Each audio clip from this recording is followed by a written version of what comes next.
Afternoon, everybody. Welcome to Bath and North East Somerset Planning Committee on the 19th of October. My name is Councillor Sue Craig. I'm chair of the committee.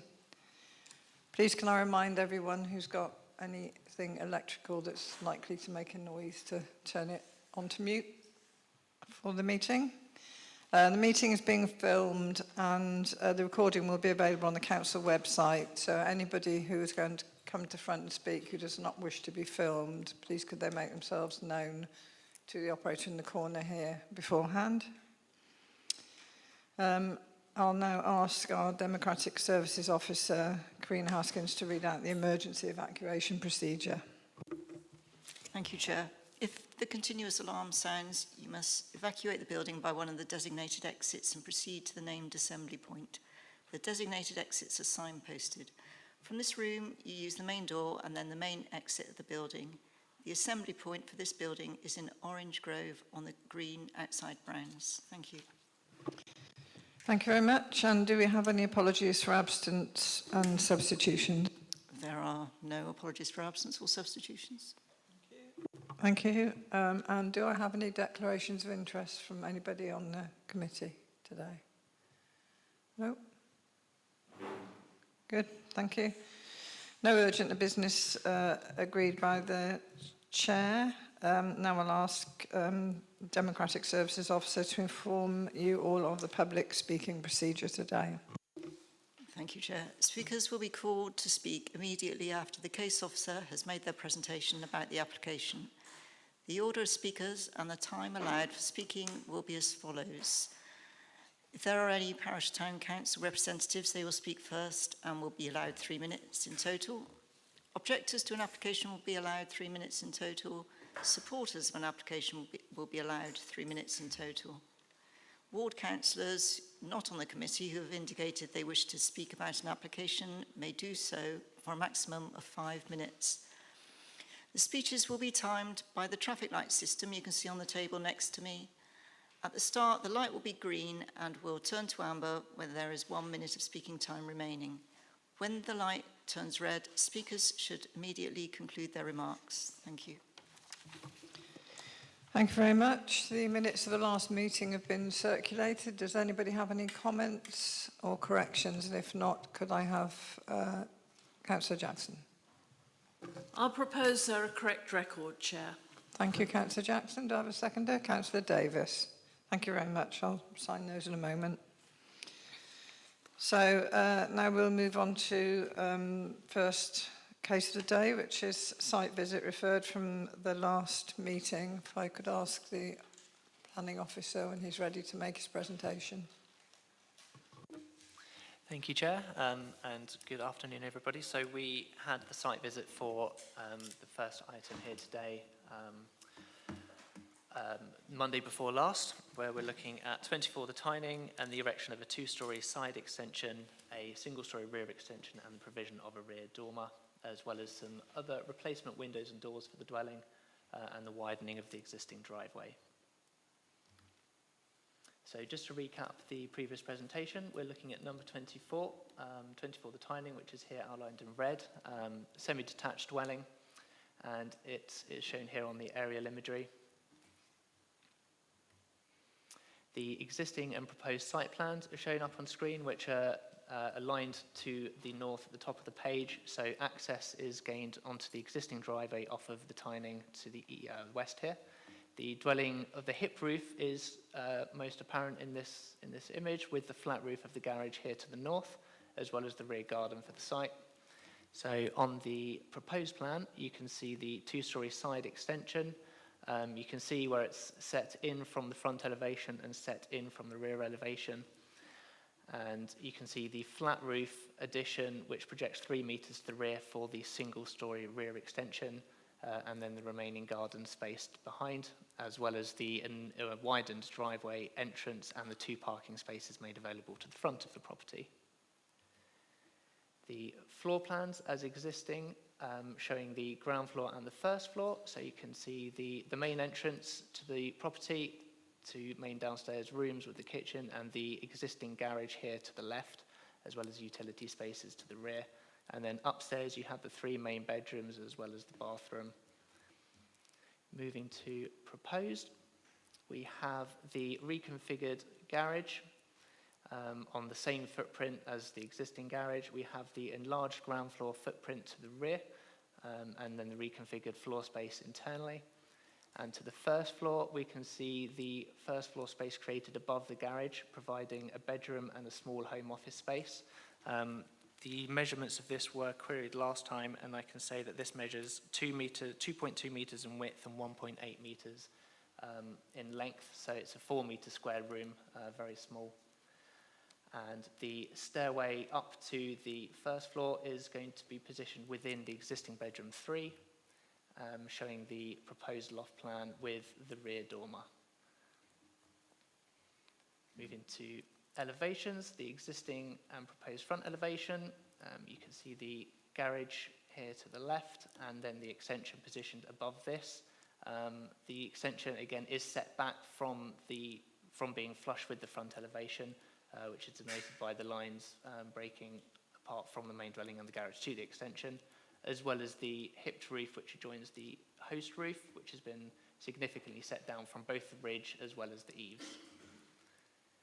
Moving to the side elevation, you can see the provision of the side extension here, forming the same pitch as the hipped roof as existing, and then the inset from the front elevation and the inset from the rear elevation for the first floor extension here, and its position above the existing garage. And you can also see the ground floor single-story rear extension, as well as the side profile of the dormer.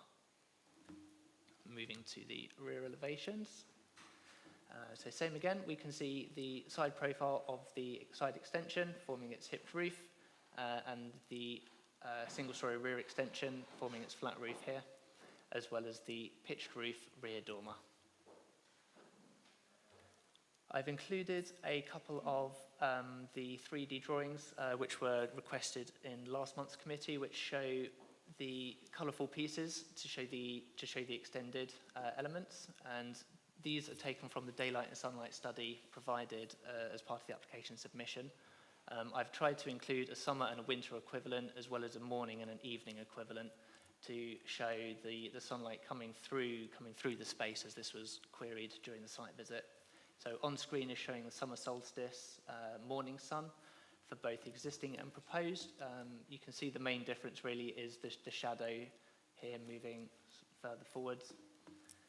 And moving on to the winter equivalent facing the other direction, this is where the main overshadowing of the neighbouring property will come from. You can see the shadow cast over the house here, which is enlarged slightly by the extension, where the shadows as existing up on the left. The photographs are the same as the photographs from last committee, so showing the front and the rear, as well as the view out of the first floor rear window towards the neighbouring properties on Tyning End, as well as another rear photo of the application site, including the neighbouring property. And then as a street scene photographs of the application site with some neighbouring property within the frame as well, and some examples of the varying character within this street scene of the Victorian style dwellings on the other side of the road. This one is recommended for permission for the reasons set out in the committee report. Thank you. Thanks very much. So speakers on this one. The first one, Tim Elson, is unfortunately ill today, so Karina will be reading out his statement. Karina, do you set the timer? Thank you. Statement from Tim Elson. Thank you for giving me the opportunity to respond to some of the points raised in the previous committee meeting. The issue of overshadowing was discussed previously with the previous objection statement claiming that the extension above the garage would negatively impact 5 neighbouring properties. This is simply not the case. The completed overshadowing study contained within the design and access statement clearly shows that it only minimally impacts the side elevation of number 25 for very short periods of the day in the winter. As there are no habitable rooms on this side, the windows being for the hall and bathroom, we would argue it doesn't detrimentally impact any neighbours. As previously stated, building above the garage is a standard extension of this kind of property. There are numerous examples of this within the conservation area. The cul-de-sac on Tyning End, just behind the property, has several examples, and many properties in nearby Horseshoe Walk have also extended over the garage. Regarding setting a precedent, I listened closely to the legal advice provided. It was stated that firstly there had to be grounds for a precedent, with the example being used of a row of identical terraced houses. Our property is one of 2 semi-detached properties that are unique to the street. The adjoining neighbour has completed an extension raising the height of the area behind the garage, meaning it wouldn't be possible for them to extend in the same way as we are proposing. The rest of the semi-detached properties on the street are different in form, with different roof structures, meaning that any side extension would look very different to ours. Therefore, we believe it's difficult to argue that this will set a precedent. The overlooking issue was raised, and we hope that the site visit last week made you appreciate the distance and gradient change between the property and our neighbours on Tyning End. You would have also seen the current overlooking from the first floor windows. We believe the additional space will not have a detrimental impact in this regard. In addition, you will have now seen the current state of the property and also the existing small footprint that we are working with. The side extension is in keeping with the existing house, and there will be significant improvements to the front garden, landscaping, roof door and windows. We feel that this will improve the character and appearance of the street. In terms of the existing small footprint, we are just trying to make this into a usable property for a family of 4 with 2 people working from home. There have been many comments that others make do with what they've got, but this shouldn't be a factor when reviewing our proposal. We hope that seeing the property last week has helped with your decision today, and that we are able to progress with our plans and make the house fit for our family. Thank you very much, Rena. And now could I have Dr. David Sweetnam?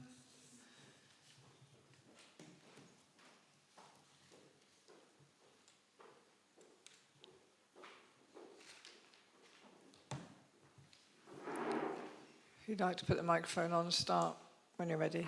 Thank you.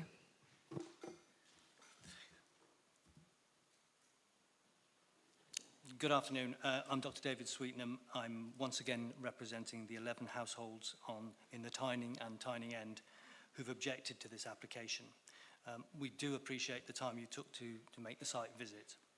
At the outset, I'd like to say that all the objections have in fact been very supportive of the property being updated and developed. But it's the mass and scale of the development and its impact on the number of properties in the conservation area that's of great concern. This application is effectively for a 5-bedroom property, 3 bedrooms and 2 offices. It goes against the Council's own placemaking plan and character assessment 2017. And the outer zone car parking standards, a 5-bedroom house needs 3 spaces. It also goes against Bain's 2020 conservation appraisal of Whitcombe, citing the threat of unsympathetic alterations to unlisted buildings. During the last meeting, the legal advisor confirmed that precedent is indeed a planning issue, and this application sets 2 precedents in key areas. The first key area, the proposed second floor extension above the garage is out of scale with its neighbours and affects the distinctive character of the houses in the conservation area. No other houses on that side of the Tyning have a 2-storey extension built above the garage, nor have any of the houses in Tyning End backing onto the Tyning. Its approval would therefore set precedent for developments all along that side of the Tyning. The application changes the streetscape, as you will have seen, and destroys the symmetry of its only comparable and attached neighbour, number 23. Application documentation represents no sunlight data after 3 in the afternoon, when the development most directly affects the sunlight to properties number 25, the Tyning, and numbers 3 and 5 in Tyning End. The second key area is the proposed rear dormer window on the rear elevation. This would have an adverse impact on the residential amenity of neighbouring properties by overlooking. From the site visit, you will have seen there are no rear dormers on houses to that side of the Tyning, nor any rear dormers on the houses that back onto the Tyning. Its approval would set a precedent.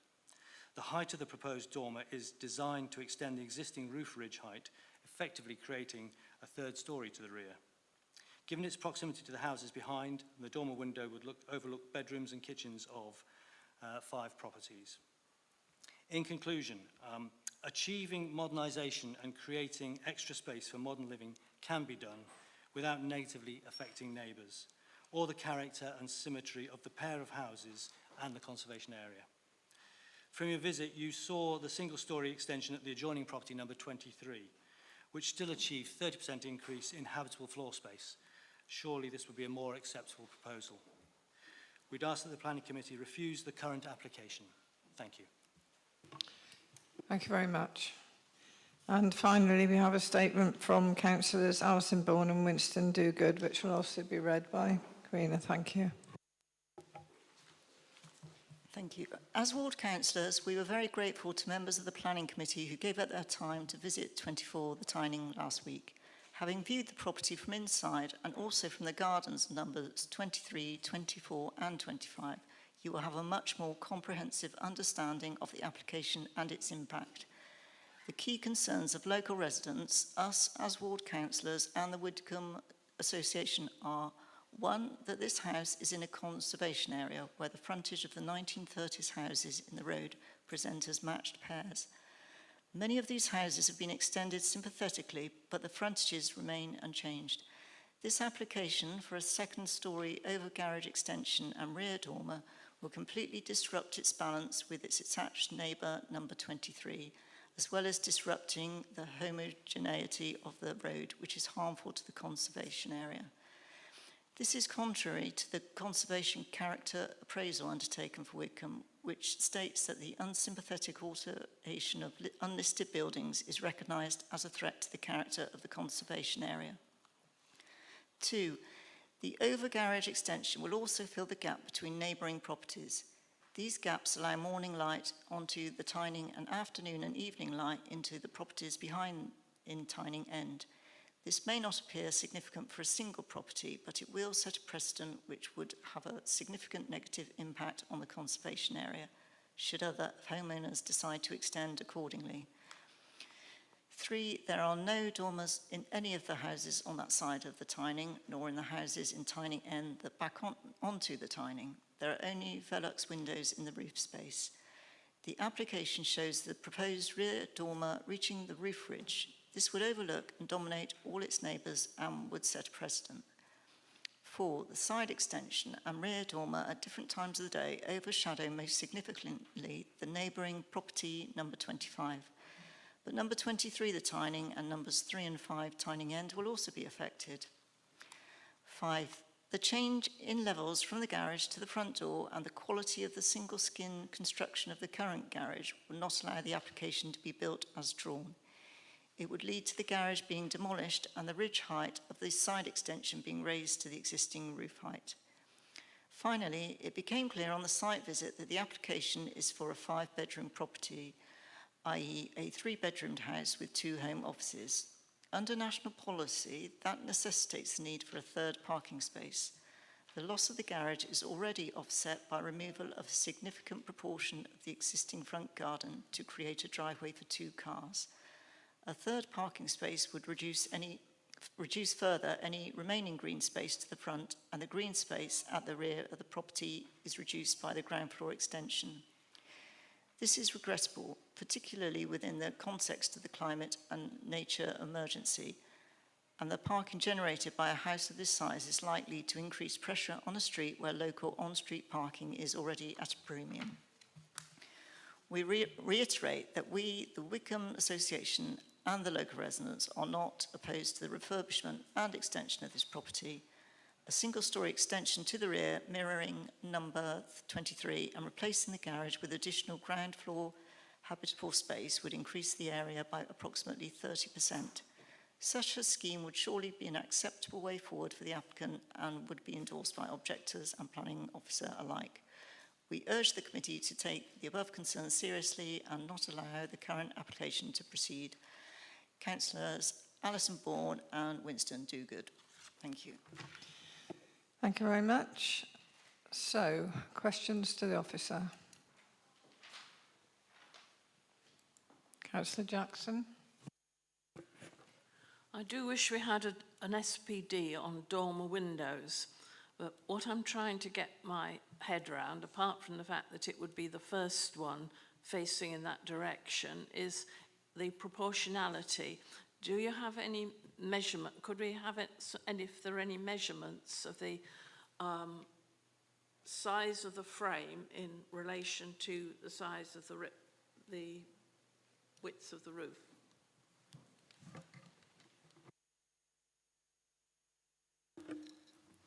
So I've put back up on screen the rear elevational drawings. I would be able to provide those measurements with my laptop in the drawings on our system, which I don't have available during this committee presentation. As you can see from the drawings, the dormer window does come close to the ridge, but it is comfortably set back from the eaves. It's set in from the sides of the roof as well. So this is what we would consider to be a reasonably sized dormer that isn't too overbearing on the original roof. It's nicely set in from the hip as well, so it doesn't cross over the hip with the formation of a flat roof. It forms a pitched roof. And I'll flick up the side elevational drawing here of the side profile. That was what gave me the fright.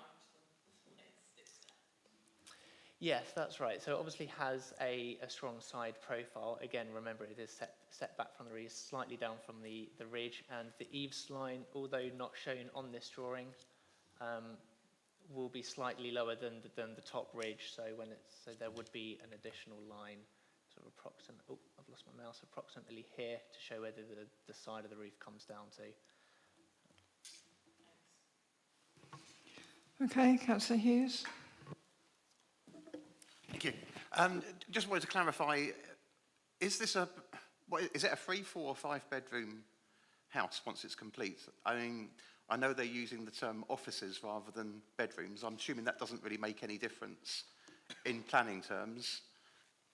And obviously that smallest room, what does that actually constitute? Does that constitute a bedroom in terms of its size? Yep, so it's a 3-bed house as existing, and they are providing 2 additional rooms as part of the proposal. You can see the master bedroom has been enlarged into the space where the second bedroom was to provide wardrobe ensuite. The second bedroom has been repositioned within the extension as well as the very small home office room. You're right that internal rooms, whether they're a home office or a bedroom, could be used as a bedroom, so we assume that it is a 5-bed dwelling. So we're saying that smallest room still constitutes a bedroom with its current size in the plans? With its measurements of 2.2 and 1.8 metres, I think it would be very difficult to use it as a bedroom. But either way, in terms of the internal arrangements, internal proportions can change without the need for planning permission. So we would always assume that it is just going to be used as a bedroom, assume worst case scenario. Okay, thank you. And then in terms of parking standards then, for a 5-bedroom house, how many parking bays does this house actually need to have? For a new build, 4-bed house or larger, it would need 3. Okay. This has 2.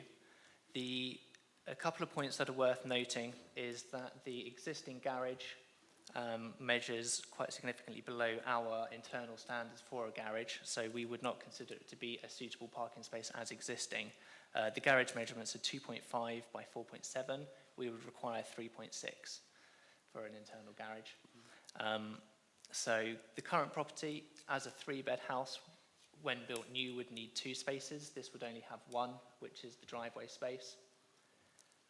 The works are creating an additional driveway space, so providing a betterment of 1 on site, as we see it with the standards. So it's going from 1 below standard as existing to 1 below standard as proposed. It's not a new build house, so it doesn't quite fit to the standard as strictly as new build dwellings do. So the test here is to assess whether there's going to be harm to highway safety through additional on-street parking. And in this case, it is a permit-controlled area as well as the neighbouring streets. So with this in mind, we don't consider it to be harmful on parking standards. Okay, thank you. Okay, any more questions? I'll come back to you, Councillor Jackson. Councillor Bromley. Thank you, Chair. Thank you. Could you just tell me what is the volume increase in terms of space with the added extension over the garage and the dormer window, etc.? I don't have the volume additions, as it's not a Greenbelt application. The volume as such isn't scrutinised in the same way as Greenbelt applications are. So I don't have a strict answer for you, I'm afraid, but I believe we discussed this plan in the last committee that shows the colourful additions to give you a sort of a sense of it on a 3D perspective. Okay, Councillor Jackson, you had another question? Yes, this is where the site, I thought the site visit was absolutely invaluable. It really was, because we saw the back sides of the back gardens. What we also noticed, those of us who walked up the street, was that a number of the houses have got 2 cars parked on where their front garden would have been. I was thinking that what is proposed on this site is actually more or less what you've got higher up the street. So first of all, I was wondering if therefore it was possible to object on the grounds of a deficiency of parking. But secondly, all that tarmac, I was wondering if we could condition that they use greencrete or some sort of porous substance that the water, which is going to run down the hill towards this house anyway, you know, if we could have a condition about greencrete or porous surfacing for the parking spaces. It can certainly be conditioned and discussed with the applicant if it was minded for approval for the use of greencrete or some kind of permeable surface to lessen surface water drainage issues. You are correct that there are examples up the street of similar 2 parking bays on the driveways of neighbouring properties.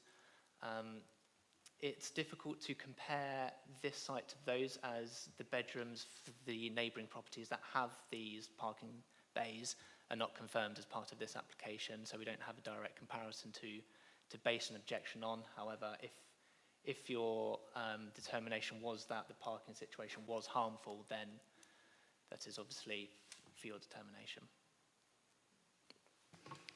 Okay, any more questions from anybody? Councillor Hodge. Sorry, I just had a question about the winter solstice comparable light. I just, in terms of lighting reports, is winter solstice at 3 p.m, is that regarded as a gold standard for the evening type of light, or would summer at a later time be when you would expect more light and then expect more shadowing, do you think? Or I might see if Sarah could help out with the question. I know the plans provided with this daylight and sunlight study used the same times throughout the day for the summer and the winter solstice times, and they did only finish at 3 p.m. Thank you. Yeah, if I can just comment regarding the drawings and the daylight study. It's not mandatory to provide a daylight study. It can be useful, and you know, we would in most cases just assess it on the basis of what the orientation of the property was relative to the extension and other aspects of development. And as you can see, the sun, it's north facing essentially, and you can see which way the sun comes round, as we did on site, from the back of the property around the neighbouring property to the front of the house. And so to the largest extent, the sunlight would actually hit the existing property prior to hitting any form of extension on that side in that location. And so we would take the view that the impact is from daylight and shadowing is going to be relatively small, and I think that that is demonstrated by the drawings that have been provided with regard to the daylight study. In terms of whether it's gold standards, I couldn't advise you whether it's gold standard. It's an indication of what it would be like at those points, and it shows the impacts or how small those impacts are at those particular times, but we would take the view that due to the orientation of the extension relative to the rest of the development, the impacts are relatively small, and we wouldn't be able to sustain a reason for refusal on the basis of those impacts. Okay, any more questions from anybody before we go to the debate? No? Okay, who would like to open the debate? No takers? Councillor Hounsell? Right, thank you, Chair. I wasn't able to go on the site visit. I was having a dental operation, but I have been to the site since, but obviously not been able to look at the same extent as on the site visit. However, my visit confirmed my initial impressions at the last meeting which I spoke to.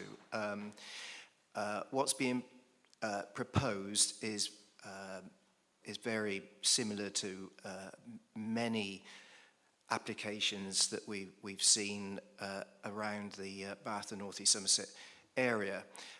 In the addresses, there were suggestions that an alternative scheme might be better, but that's not our role. We have to judge the application on its merits and decide if the application in front of us is policy compliant. I agree with the officer and his report, which has been very clear and in fact enhanced today. So I won't propose a motion, but at the moment I'm minded to approve. Thank you. Thank you, Councillor Hounsell. Anybody else like to contribute? Councillor Jackson. I think this is one of the most difficult ones, actually, we've ever had, to be quite honest, because you can see the points on both sides. And on the one hand, we've got a near derelict property which needs an awful lot of TLC and would hugely benefit from these sort of proposals which are being made.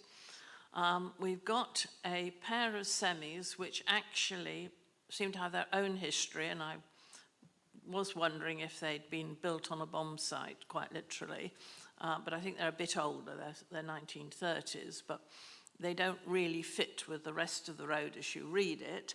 So therefore you can argue that having extensions which are not similar or compatible with the rest of the road is irrelevant. I'm not happy about timber cladding on a house of this age, I have to say. And I can't help feeling that the appearance of the single-storey extension at the back will be like as though they tacked a garden shed onto the house, I mean, because we noticed in the other gardens there are really large summer houses and sheds, and really the actual floor space, habited floor space, as it were, won't be any different, because this will be just like having your sun house on the back of the house. Filling in the gap in between, well, it's done in a lot of places, including, dare I say, the houses opposite my ancestral home, which is also Victorian. This is the way things have moved, and I don't think that there would be any planning policy grounds for objecting. Loss of the garden, that's always a regret. We've got ecology principles, but I don't think they can be inserted into the planning application here. So that simply leaves the dormer, and that is where I really do have a big problem, because it's creating something that looks like it's an additional story on the house. The question of overlooking, well, I noticed that number 25 overlooks into the garden of this house, but that's from a lower level, simply because the garden of this house rises quite steeply, and if you look diagonally out of the next house but one, you can see right up the garden of number 24. So it really boils down to our dormer window problem, and I'll be interested to see what other members think on this one, and whether we can, whether it should hinge on that, which I suspect actually it shouldn't. Thank you, Councillor Jackson. Councillor Bromley? Thank you, Chair.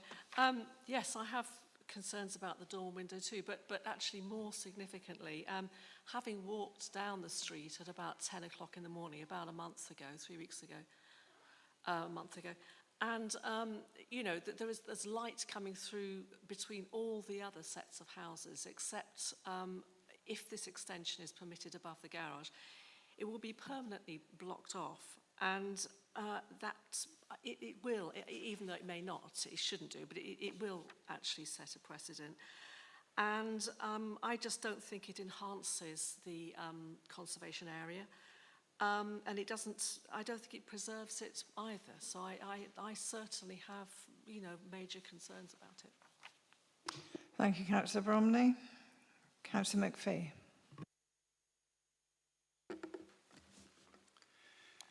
Yes, I'm in a similar position to Councillor Bromley, I think. The dormer, because the other houses are higher, it doesn't really, it's not going to look down onto the top floor houses, so I wasn't worried about that.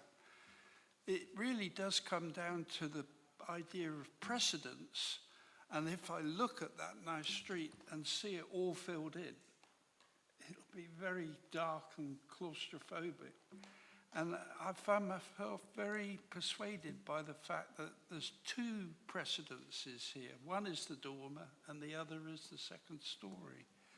And I just worry that we're going to unleash a lot of development which will spoil that street. Thank you, Councillor McPhee. Councillor Hughes. Thank you. I mean, personally, I don't think for me, the main issue is the side extension, and I don't think this either preserves or enhances the street scene. I think it has a negative impact on the street scene. I'm not, same as Councillor McPhee, I'm not particularly worried about the dormer. I think the dormer is on the reverse, and if we look at all the other extensions on this street, they're all discrete in as much as they're on the back of the building. They're not affecting the scene, the street scene of the road. But I think this does have quite a serious impact on that. So I'm afraid I can't support this application. Thank you, Councillor Hughes. Councillor Hodge. Yes, I agree with the councillors that have spoken before me, and I wanted to pick up something that Councillor Hounsell said and pick up on that making a comparison with other properties in Baines and the surrounding area, and I'm afraid this isn't the same as Baines and the surrounding area. It's a City of Bath conservation area, and certain policies apply to that, and we have to be clear that it preserves or enhances this road. And second is D2. I think this is a special road that has a certain character, and I'm not convinced that the character of the road would be preserved as well by filling in the gap between the two houses. So the two issues I have a problem with are the filling in the gap between the two houses and also the dormer, the first dormer of its type, an additional dormer setting a precedent. Thank you, Councillor Hodge. Councillor Crossley. Thank you. We're certainly skirting around the issue on this one with no recommendation. So I'm going to move a recommendation and then I'll give you my rationale for. I think we should refuse this application. So my motion is that we refuse this application, and I'll come back to the reasons afterwards. I think this is an interesting street with quite a bit of variety in it. There is no sort of homogeneous feel to the whole street, but the whole street sort of stands by a similar concept behind the design print of it. And I think if we'd had an application that had one or two elements of this application, we would have had to agree with the officer. But to me, what I find difficult is actually there's three huge elements coming through. This is a very big extension. It's on the side, it's on the back, and it's on the top.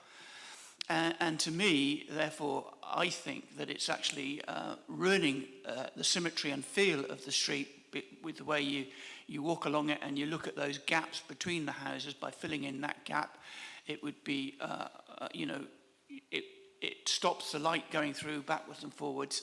I don't think it does actually do much on terms of shade to the neighbour, But that's not the point. I think this is really too large. And so therefore I would like, my reason for refusal are one, that it spoils the nature of the heritage area that it's in. Two, it's overdevelopment of the site. And three, it has a detrimental effect on the amenity of the street. Thank you very much, Councillor Crossley. Do I have a seconder for that? Councillor Bromley? Yes, I would second Councillor Crossley's motion. For the reasons I've already mentioned, overdevelopment over the garage mainly, blocking off the space between the houses and just detrimental to the area, the conservation area. Okay. Sorry, yeah, go ahead.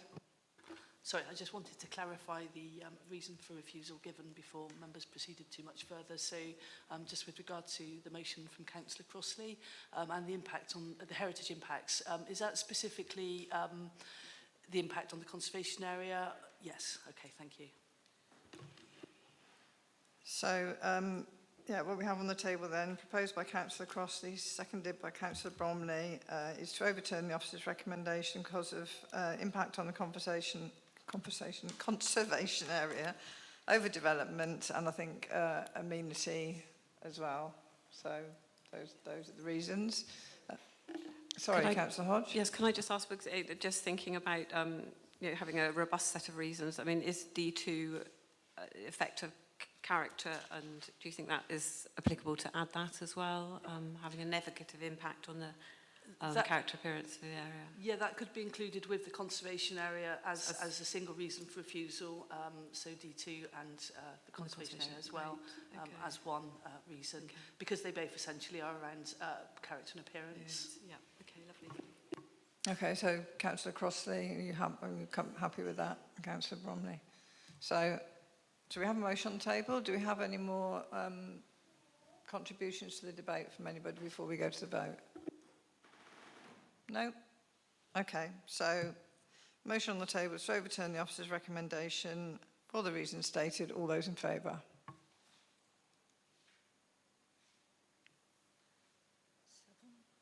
And against?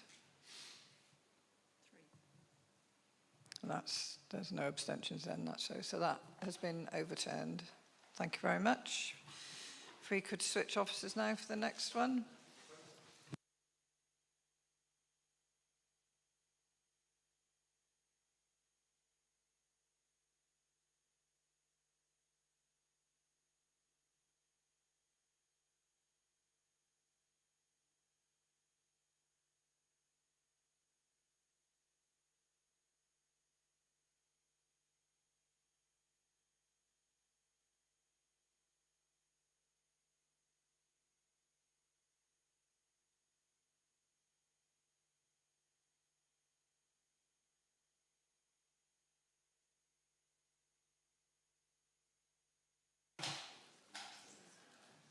Okay, so when the officer's ready, we'll move on to the next one. Thank you, Chris.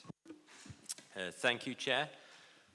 So this is item 1 on the main agenda, which is an application for outline planning permission for 70 homes, new vehicular access, pedestrian access onto Minsmere Road, public open space, tree planting, habitat creation, site drainage and associated infrastructure, with all matters reserved except for access. And just before I launch into the presentation, there's a couple of quick updates. The first one is just an omission on the plans list that should have been on there, which is there's an additional plan that needs to go onto the plans list, which is the site access plan, which is SK01 revision D. I've put that plan in the presentation today, so you'll be able to see what that is about. But it was just overlooked on the list. We've also had, in the last 48 hours, 6 further objection comments received. Those have been reviewed by officers and they don't raise any new issues that haven't been already addressed in the committee report. So with that, I'll start the presentation. So here you can see the red line of the application site. It's a 3.3 hectare site on the east side of Keynsham. And you can see the red line extends onto Minsmere Road, to the on the western side of the site where the access point would be. We've got Herne Road. This little cul-de-sac here is Withram Road, and you've got Windrush Road up here. And then we've got Manor Road, Community Woodland to the east. We'll move on to an aerial photograph to show that a bit more clearly. So you can see where the site was in outline here with the access point down here onto Minsmere Road. To the north is the nearly completed Hugay Park or Higgy Park development by Crest and Curo. And then we've got Manor Wood Community Woodland, which is a local nature reserve over in this location.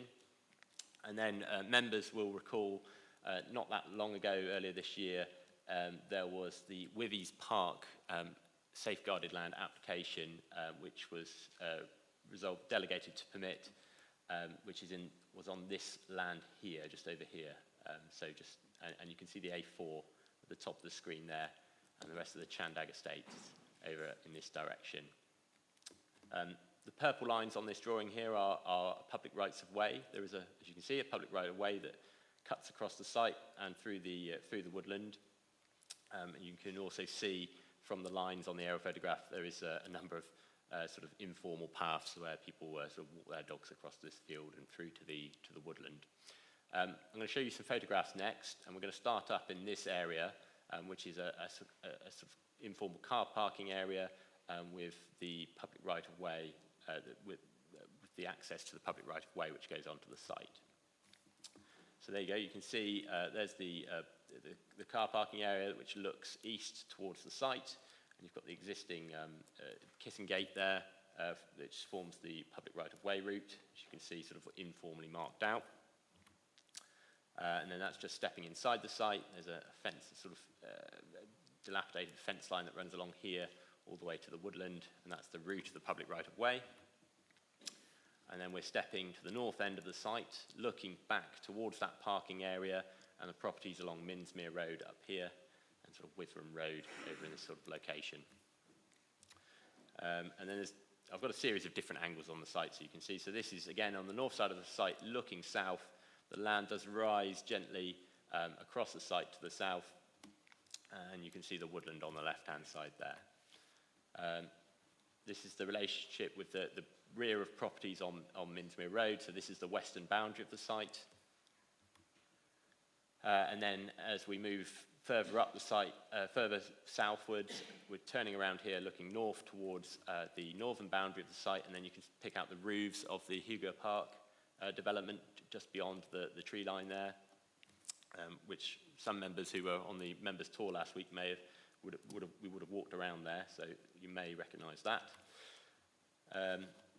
Looking east over towards the Manor Road, Manor Wood Local Nature Reserve, and then just an example of some of the little cut-throughs that are in there. And there's one of the issues is around recreational pressure on the Local Nature Reserve, which I'll talk about more later in the presentation. This is moving towards the access point to the site. So this is on the western boundary, so we're facing Minsmere Road here. The access site would essentially come in through this location here.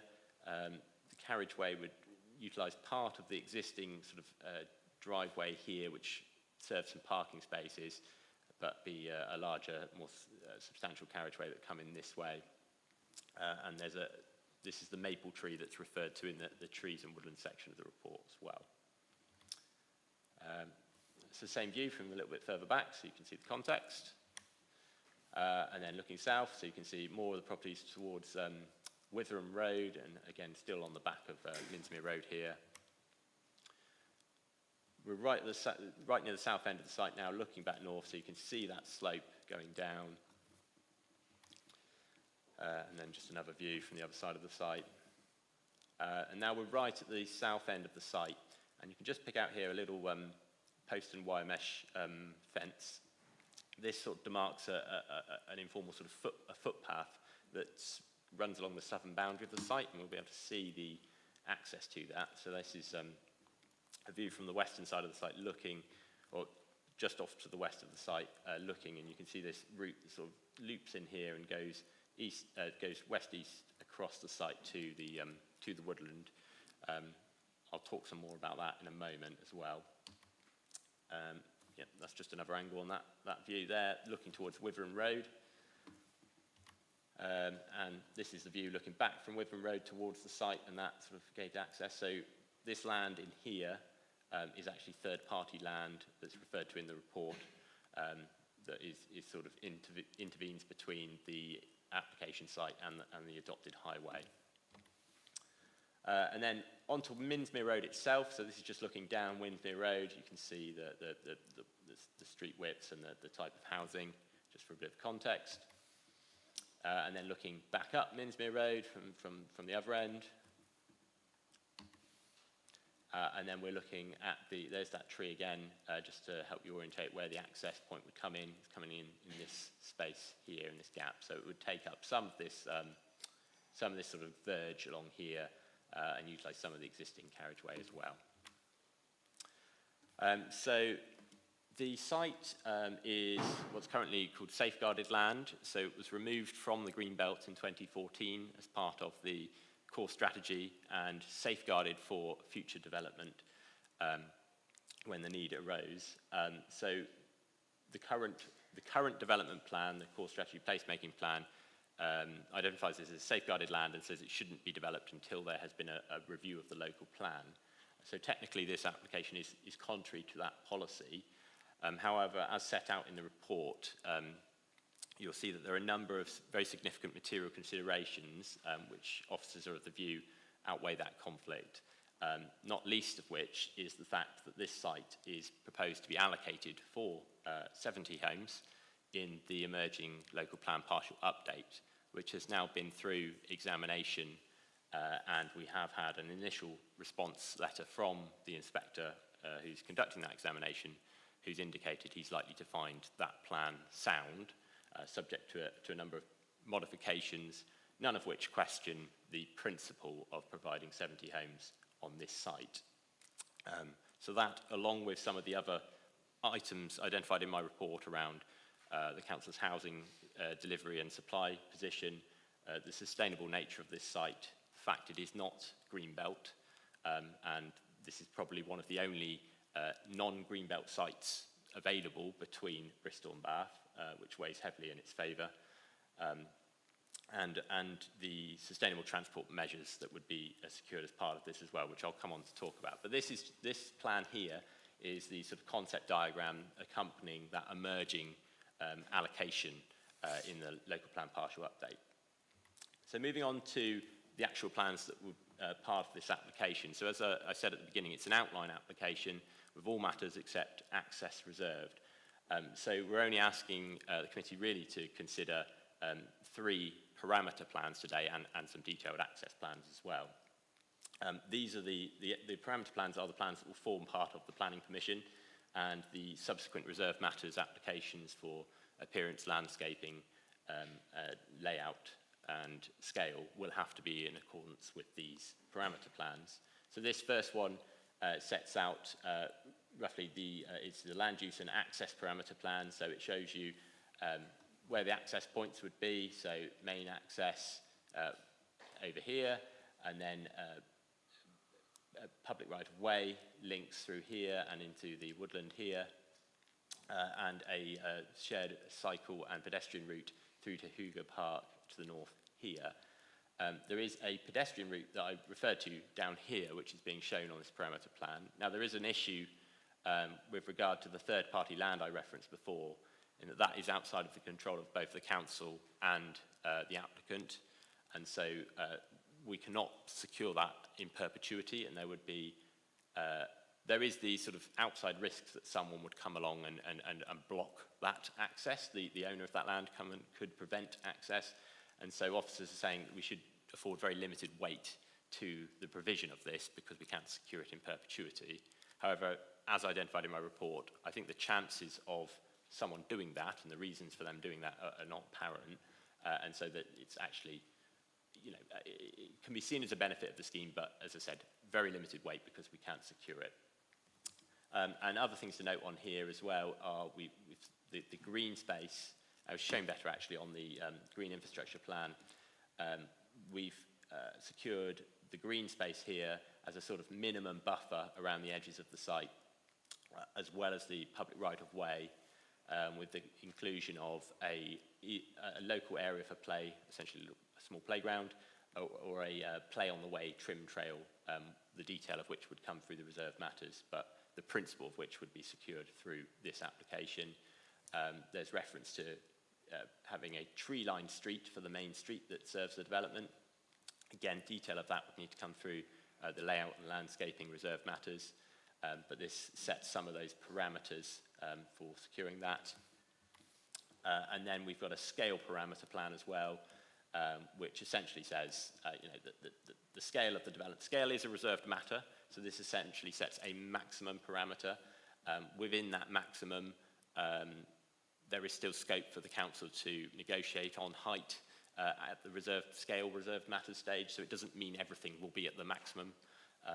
The maximum is shown as up to 11 metres high, which is 2.5 stories, so the half story in this case is usually defined as sort of accommodation within the roof. So that's, officers are satisfied that that is an appropriate scale of development, subject to the finessing of that through the reserved matters. And then an illustrative master plan, so I'll just stress this is very much an illustrative master plan, has been submitted with the application. This is not going to form, this is not what you're approving, and this is not going to form part of the planning permission, but it gives an indication of how the site could come forward to provide 70 homes in accordance with those parameter plans.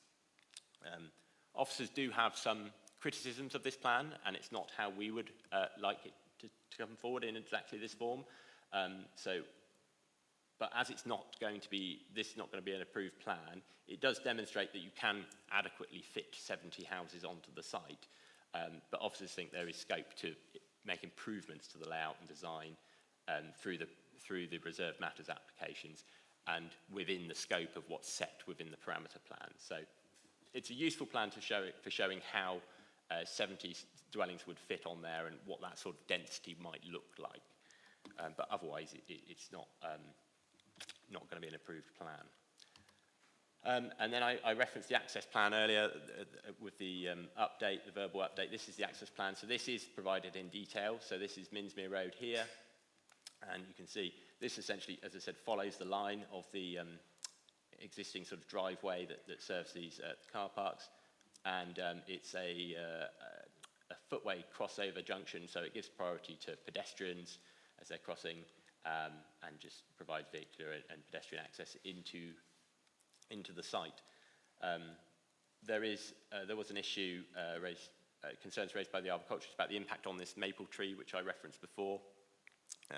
It's not so much an impact on the rooting system of that tree, it's more of an impact of by making this into the main access for the development site and the types and sizes of vehicles that would then be accessing the vans and delivery vans, etc. That might have an impact on the fact that it's quite a low-hanging tree, and there might need to be some raising of that tree on one side, which would then inevitably lead to raising of it on the other side. So there would be some additional works that need to happen to that tree. But officers the applicant has proposed to provide additional planting in compensation for that impact, albeit it's not proposed to remove that tree, and officers are satisfied on balance that that is acceptable. Just going to quickly reference biodiversity net gain, because I know this has come up in some of the comments. The site, we have a requirement to demonstrate biodiversity net gain. The site currently isn't able to achieve that on site, and so there is provision within the policy to provide off-site biodiversity net gain. The applicant, Taylor Wimpey, also own the Somerdale site currently, which is a site, and hopefully you're all aware, in North Keynsham by the old chocolate factory. And they have proposed, as part of their off-site biodiversity net gain, to enhance an area, I think it's about 1.18 hectares of land, to enhance that to sort of essentially top up their biodiversity net gain to achieve something like 11.5% improvement on the current biodiversity metric. revisiting the sustainable transport measures. So, as I said before, this is one of the key things that's changed since the site was safeguarded, and it's an approach that the council have adopted through the LPPU, or are seeking to adopt through the LPPU, sorry, to address the issues with the local highway network in Keynsham, which is, as we all know, quite heavily congested. And this document here was produced as a piece of evidence to inform that. It's a sustainable transport strategy for the safeguarded land in Keynsham. It essentially sets out a range, 6 measures, sustainable transport measures, which are intended to provide headroom within the local network to allow both this site and the Withy's Green site to come forward. And these 6 measures, as you can see them listed there, bus stop improvements on the A4, town centre bus service improvements, LC Whip improvements between Salford and Keynsham, pedestrian cycle connection to Bristol Bath railway path, active travel connection through Memorial Park to the railway station, and livable neighbourhood measures in the Chandag Estates. These 6 measures need to come forward to enable both of those sites to be delivered without having a severe impact on the network. The Withy's Green proposal that went through planning committee a few months ago, we've secured measures 1, 3, 4 and 5 as part of that proposal. That is a much larger proposal for 210 dwellings, and that left these measure 2 and 6, and we've secured a commitment from Taylor Wimpey, the applicant, that as part of the Section 106, they will make a substantial contribution towards both of those measures, so that between the 2 sites, all 6 measures are funded or delivered to address those highways concerns. So just to quickly run through the heads of terms, because there's quite a substantial package of contributions and obligations that have been secured through the negotiations with the applicant on this one. So we've got fire hydrant contributions, 4,500 towards fire hydrant contributions. We've got targeted recruitment and training obligations, which would create 5 work placements, 2 apprenticeship starts and 2 new jobs advertised through DWP, and a £6,000 contribution to fund that. This scheme does provide 30% affordable housing, which is compliant with our policy on affordable housing, and in our preferred tenures, which is 75% social rent, 25% immediate. There's provisions for the public open space, which I referred to before, with the lap or the play on the way trim trail. There is a recreational woodland edge walk along the eastern side of the site, adjacent to the Manor Road woodland. Delivery of all that POS, the management company, and a commitment that all of that would be available for wider public use, not just for the occupiers. I mentioned earlier about recreational pressure that's on the Manor Road Local Nature Reserve and the woodland from the various developments that have happened around it. The increasing recreational pressure is causing some damage to footpaths and woodlands and environments there. And the Parks team have identified an improvement project to try to mitigate that, essentially improvements to paths and routes through. And we've secured a proportionate contribution from, in fact, we've secured a contribution from all of the sites around here, but the equivalent, the relevant amount from this scheme is £132,514. We've got a £650,000 contribution towards primary school places. We've got the delivery of the highways works, including the connection to the cycle path connection to Higgy Park. And then sustainable transport measures, as I said, this is the most sizable sum. We've got £1.5 million contribution towards those enhanced town centre bus services and the livable neighbourhood interventions in the Chandag Estates. We have also got £12,000 contribution for improving that public right-of-way that runs through the site, where it connects, through that car park where it connects to Windrush Road. Some improvements there, including resurfacing and getting rid of the Kissing Gate, and a series of bus stop improvements, quite a substantial series of bus stop improvements for local bus stops, which I'll just run through very quickly in a moment.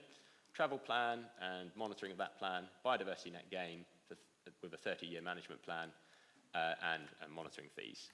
And then just in terms of the bus stops, I won't run through all of these, but essentially all of these bus stops here will have a range of different upgrades, essentially from new panels, new poles, flags, timetable cases, real-time information, and the main one being Minsmere Road, a new cantilever-style shelter with real-time information and a raised curb. So a number of improvements there. Apologies for taking so long on that presentation, but there's obviously a lot to go through. The officers are recommending that you delegate to permit this application subject to Section 106 and the advertisement as this is a departure.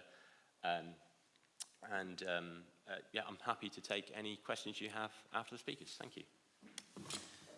Thank you very much. We have two speakers on this one. If I can ask Chris Dolling to come forward first of all, please.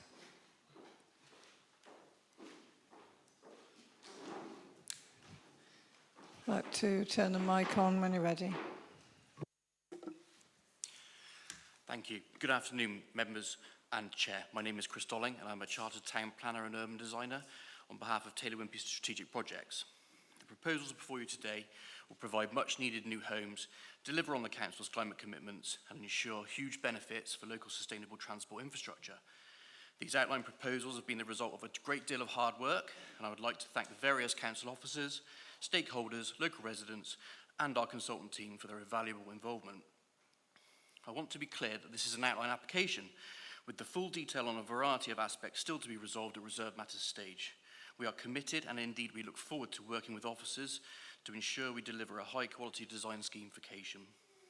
Our proposals will see 70 new and quality homes built on a sustainable site that is safeguarded for residential development and allocated in the imminently adopted local plan partial update.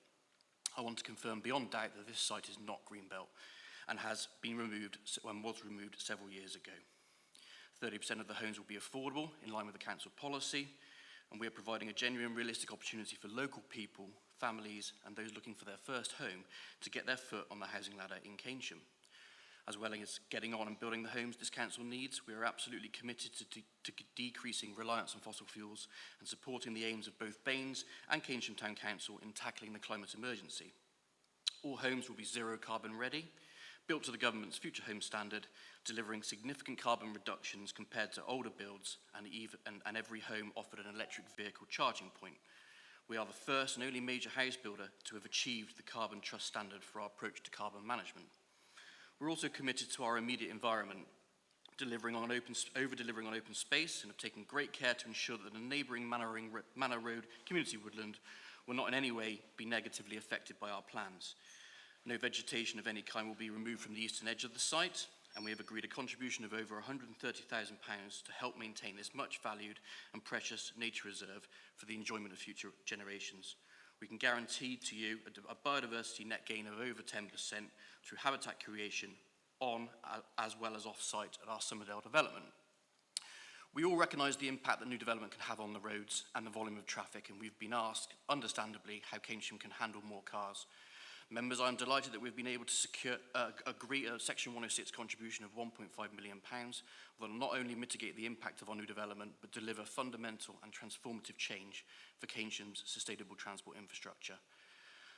This proposal represents much needed new homes at a time when Baines' housing supply requires them to meet the housing delivery test and maintain a 5-year housing land supply. I can confirm this is a viable scheme, and one that we hopefully look forward to working with you and officers further through the detailed reserved matters stage. Thank you very much. Thank you. And now if I could have Councillor Andy Waite, please.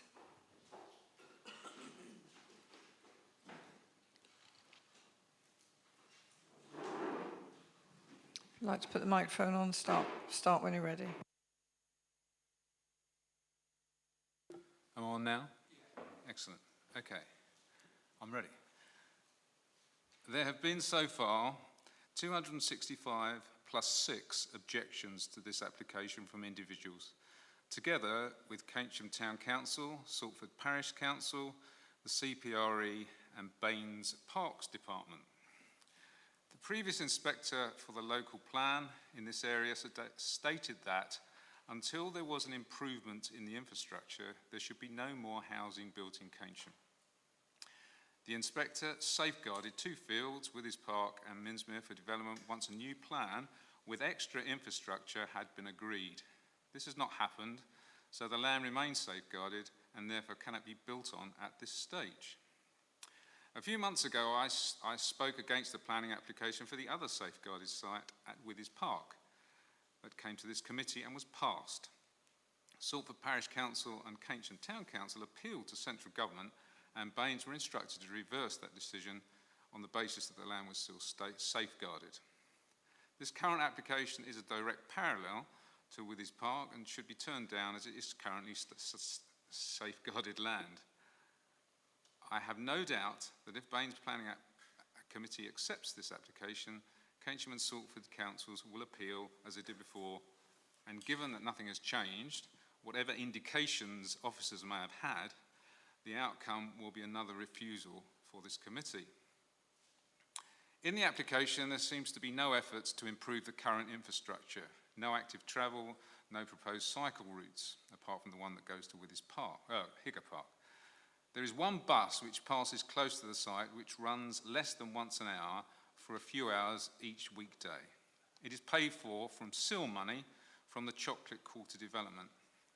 It is unlikely that once this money is exhausted, that there will be any bus service near the site.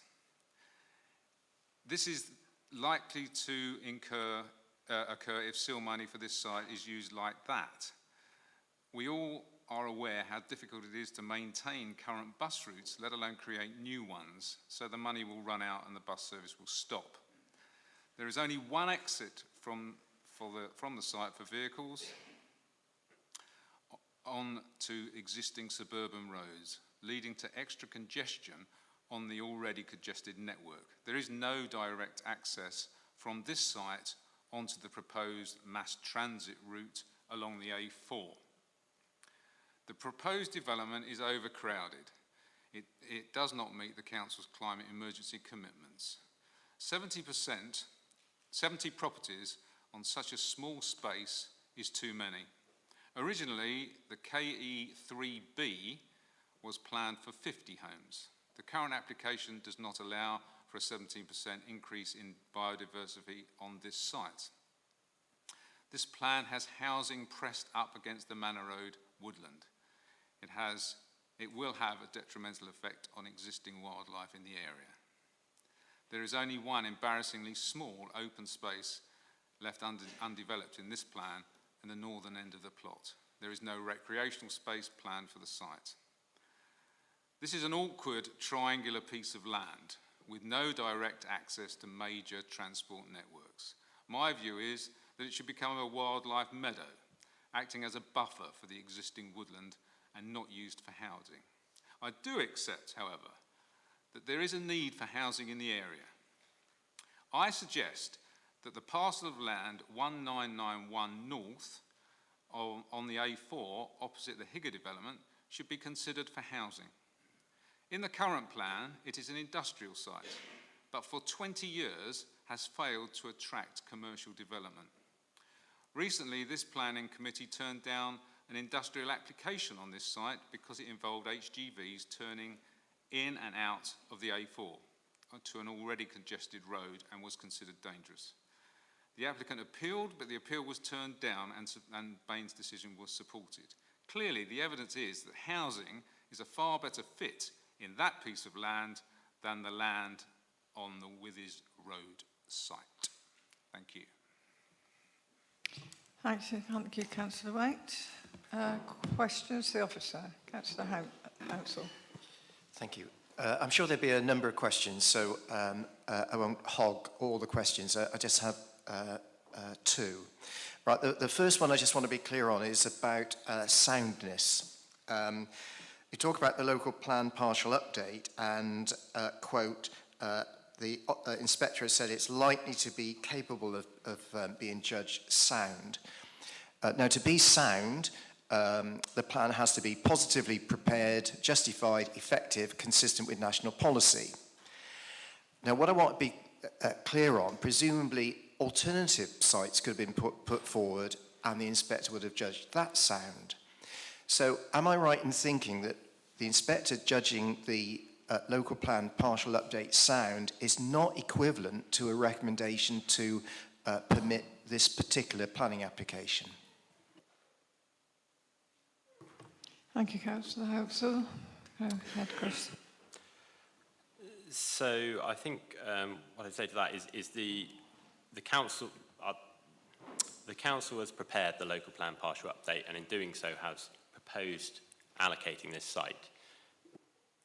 The inspector examining the partial update would have looked at this site as part of that, and then in writing his letter to suggest that the partial update is likely to be found sound, it can be taken from that and the fact he hasn't raised any particular concerns with this site, that he considers this site as part of that local plan is acceptable.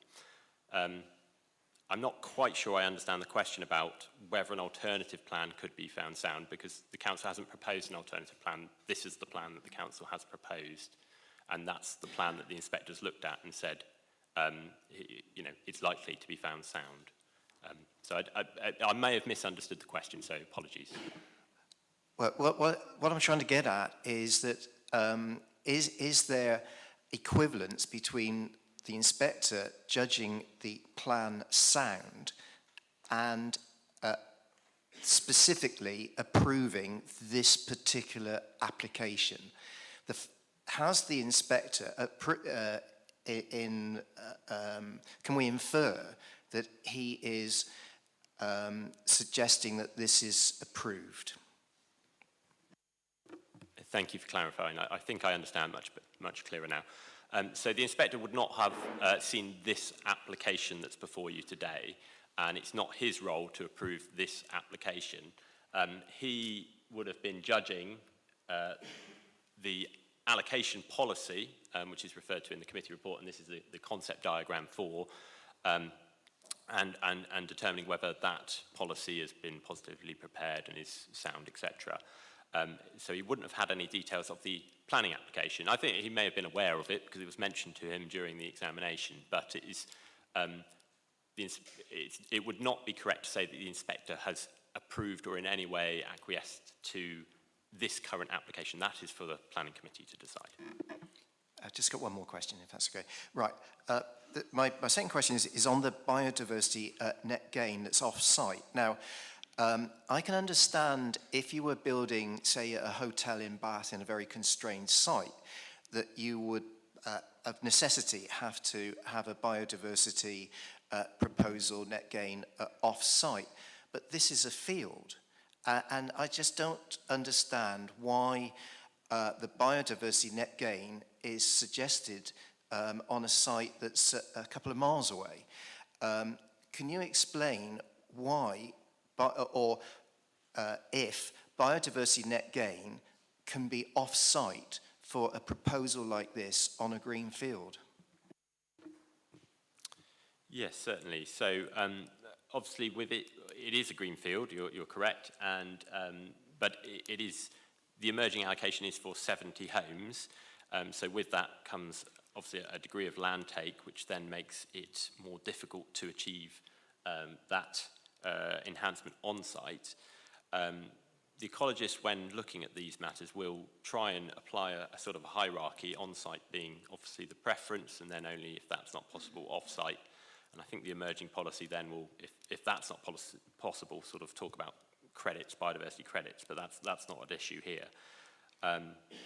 The ecologists and Natural England have both looked at this proposal, and in doing so, I assume they have applied the hierarchy, and they've both come to the view that the off-site proposals are acceptable. I'm of the view, I share that view, although I do believe that through the Reserve Matters application, as I've said in my report, I believe there are opportunities to incorporate more greenery and more a better quality than shown in the illustrative master plan. So there will be opportunities, I think, to improve the biodiversity offer on site as well as the off-site that we would have secured through this application. Okay, Councillor Davis. Thank you. I think it's probably to the legal on my side. Councillor Waite said that we'd been told to reverse the previous application on the adjoining site. I thought it was actually being held rather than actually we'd been told to reverse it. Could it just be clarified, please? Either of you, I don't mind. Yeah, it's fine. I'll answer that because I'm directly involved. So, no. I think the situation is that there was a resolution to delegate to permit on the Withy's Green application, subject to a Section 106 negotiation. Whilst that's been going on, I understand that Keynsham Town Council and Salford Town Council did write to the Secretary of State to ask them to call the application in.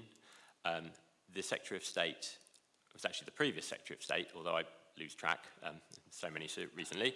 But they did issue what's called a holding direction, which doesn't mean that they've made any decision. It doesn't mean that they've reversed the council's decision. It just means that they are taking their time to decide whether or not they want to call it in. And in that period, we are not allowed to issue the decision. So the decision, as we've made it, still stands. We're just not able to issue that decision until we've heard from the Secretary of State about whether they want to call it in or not. Thank you for the clarification. Yeah, thank you. That's interesting to hear. Councillor Hodge. Hello. Thank you, Chris. Thank you for a very comprehensive report. I just wanted to focus on the mitigations of the impacts on the highways network, and so it's complicated, so I hope I get this right. So my understanding is that this saturated highways network requires mitigation to enable further development to come forward.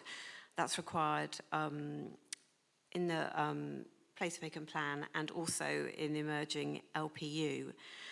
You have made the case that measures to enhance sustainable transport modal shift will be enough to justify this mitigation. And my question is, there are 6 measures put forward, divided between 2 sets of developers. I would like to be clear that we can be certain, because the policy says that for K3D, that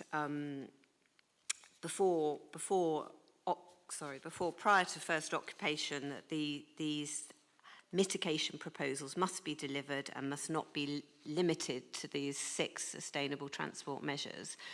Can we be certain that even if we can secure them from both sets of developers? Could they not comply with them for reasons of viability or bankruptcy, having built the properties? Could we also find that one developer and not the other delivers them? And also, could we find that they could be contested within the LPPU before the November date for the end of the consultation, or could any negotiation happen which would water down the sustainability transport measures? So there seems to be lots of areas of uncertainty on which this particular development hinges, and I wouldn't mind some more information on it. Thank you, Councillor Hodge, for your question. So firstly, I'm going to update you on the LPPU policy. There was some modifications that arose to this policy that arose out of the examination, and one of those was to remove that preoccupation requirement on these. Point 6 in the policy, it's in compliance with emerging policy section of my report. Point 6 of the emerging policy says, it's got to be covered by a travel plan and transport assessment, assesses in detail the mitigation requirements. In order to that sufficient headroom capacity is created on the highway network through mode shifts, such that development does not result in a severe impact. Mitigation proposals for the site must be investigated and provided as following the necessary, and then it's got the list. So that pre-application requirement has sort of gone from the policy. We had to sort of pragmatically recognise that given the scale of all these 6 measures and the likely impacts on cash flow that would have for any developer of these sites, that it would not be feasible to say all 6 of them have got to be delivered before you even sold one house. It just wouldn't work from a cash flow point of view. So taking a pragmatic view, we've thought through the Withy's Green Section 106 to get those at the earliest possible stage, and most of those measures being delivered before the 50th home, some pre-commencement, some before the 50th home. And I think the last one probably would be the cycle path to the cycleway on the railway line. On this scheme, it's a bit easier because it's a contribution. So it's one contribution that would be paid to the council, and then it would be however quick we can put those matters in place. So it wouldn't be up to the developer. On the question of viability, neither applicant has, either on this scheme or the Withys Green, have said anything about viability in terms of the schemes being unviable. We've heard from the speaker today to say, you know, it's a viable scheme, and generally speaking, the likes of Taylor Wimpey and those sorts of applicants don't put forward schemes unless they know they can build them. So I'm comfortable on that. We will secure these measures through a legal agreement, so they wouldn't be able to renegotiate that legal agreement for a period of at least 5 years, which obviously if they haven't done anything in the planning permission in 5 years, it would expire anyway, so that they wouldn't want to do that. And in terms of whether it could be contested through the LPPU, as we said, we've had the examinations now. The inspector's given his view on the initial soundness of the plan and the policies, and he's made some modifications to, as I said, I pointed out those modifications, but not in terms of the actual content of those measures particularly. They are still required. And in any case, that's the applicant is proposing them here, so you know they're not contesting them through the application. I'll put a little caveat at the end of all that is obviously anyone can apply for another planning. You know, you could come back in tomorrow with another application for a different scheme with different measures, but we'd have to judge that on its own merits. My view is what's in front of you is a decent package. It will be delivered at the earliest possible phase. There's all indications that these schemes will be delivered. We cannot force anyone to build out their planning permissions, but I see no reason why they wouldn't.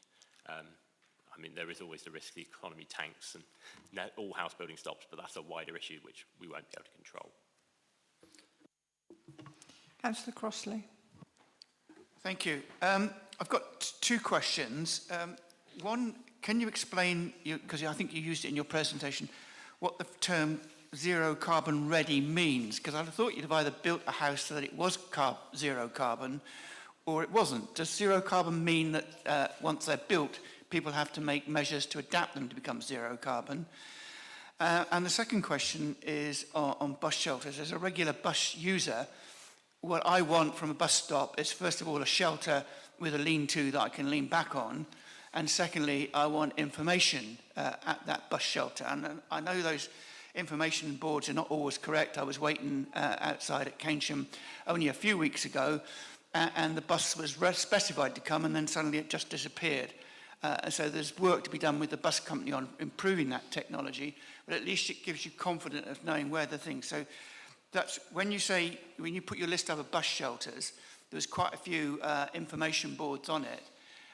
What I would like to see is, as a standard, every single bus stop having information, online information on it, and as many as possible, particularly new ones, coming with shelters with lean-tos. So can you just give a bit more on the bus shelters and also what you mean by the phrase zero carbon ready? Okay, thank you, Councillor Crossley. I don't think the word zero carbon ready came out of my mouth. I think it may have been one of the speakers. I'm highly sceptical of phrases like that. But what I can say on sustainable construction, that is a matter that will be determined at reserve matters stage, because we simply don't have the detail of the design and construction of these homes at the moment. And my view, very strong view, is that given the advanced stage of the local plan partial update and the likely time frame for any reserve matters application, is that we will be applying our new net zero policies to those. So that is requiring quite strict space heating standards and total heating standard, total energy use standards, requiring that then to be provided with on-site, offset with on-site renewables, and only then, if that's not possible, to be sort of mitigated through carbon offsetting. So we would apply those policies to the reserve matters applications. Bus shelters, yeah, I've got the list up there of the proposed improvements. The Highways team have been through this quite rigorously, and these are the improvements we feel can be justified and based on what is required on each of these stops. I don't know, Tom, is there anything more you would be able to say on bus stops or how it's come from the public transport team? But it's quite an extensive set of improvements. I don't know whether each of these stops has a shelter with the lean-to seat on it, but it's certainly a significant range of improvements to quite a number of bus stops, which is probably the most we feel we can justify given the scale of development and the proximity of these stops to it. Okay, Councillor Crossley. Councillor McPhee. How many homes would you have to take away so that you could reach your BNG target without going off-site? I don't know the answer to that question. It's a sort of hypothetical question because the application in front of us is for 70 homes. Okay, Councillor Jackson. Well, I'm sure quite a lot of us here feel very upset at a greenfield site being used for this development. It seems, if I've got it right, and perhaps we can just underline this one, that it stems from the placemaking plan of 2014. And as I understand, well, I know because I've been round the doorsteps, if I'm allowed to get political for a minute, it was a policy in the 2010 election that brownfield sites should take precedent over greenfield sites, and I believe this has actually become a cross-party doctrine that brownfield sites should take priority. And I had thought, I'm obviously open to correction, that in a case like this where actually we can't do anything about the fact that they're going to use a greenfield site, there should nevertheless be a sequential test to show that there isn't a brownfield site available that could achieve the same ends. And I don't know Keynsham terribly well, but I would have thought there were places where you could insert an equivalent number of houses. So I just wondered if this work had been done. And my second question is the Greenbelt. Okay, this site's been taken out of the Greenbelt, again in 2014 before we started talking about climate emergency and self-sufficiency in food and zero carbon and all the rest of it. But what impact is it going to have on the fact that we are getting a sprawl towards Salford? I mean, what is the distance, literally, between, if I dare ask, between the edge of Keynsham, if this goes ahead, and Salford? Thank you, Councillor Jackson. So just on the brownfield, greenfield point, so there is no policy that prioritises brownfield over greenfield development. The NPPF does say that you can give substantial weight to proposals that are on the brownfield, but it doesn't preclude you from using greenfield sites either. So a sequential test has not been undertaken for this site. And isn't required to, and I would suggest that any suggestion that there is any need for one would be sort of unreasonable for the committee to try and impose. So I recommend strongly against going down that route. I would say as well that the local plan partial update at the more sort of high level, the policy when they're deciding on the spatial strategy and which sites to allocate, they do take into account these things and they think about, you know, what is the strategy? Do we look at brownfield first, greenfield, etc. And obviously we have allocated through our plan many brownfield sites, but there is simply not enough brownfield land, I think, to, you know, the strategy hinges on a combination of brownfield and greenfield sites. So that's why this site has been allocated. On the Greenbelt point, I'd just say I don't have the exact distance that would remain in terms of the distance between Keynsham and Salford, and I don't quite know exactly where you would draw the line there. But I'm just trying to find the bit that the inspector in safeguarding this land in 2014, he did make some comments about the Greenbelt, and I'll just try and find the section in my report.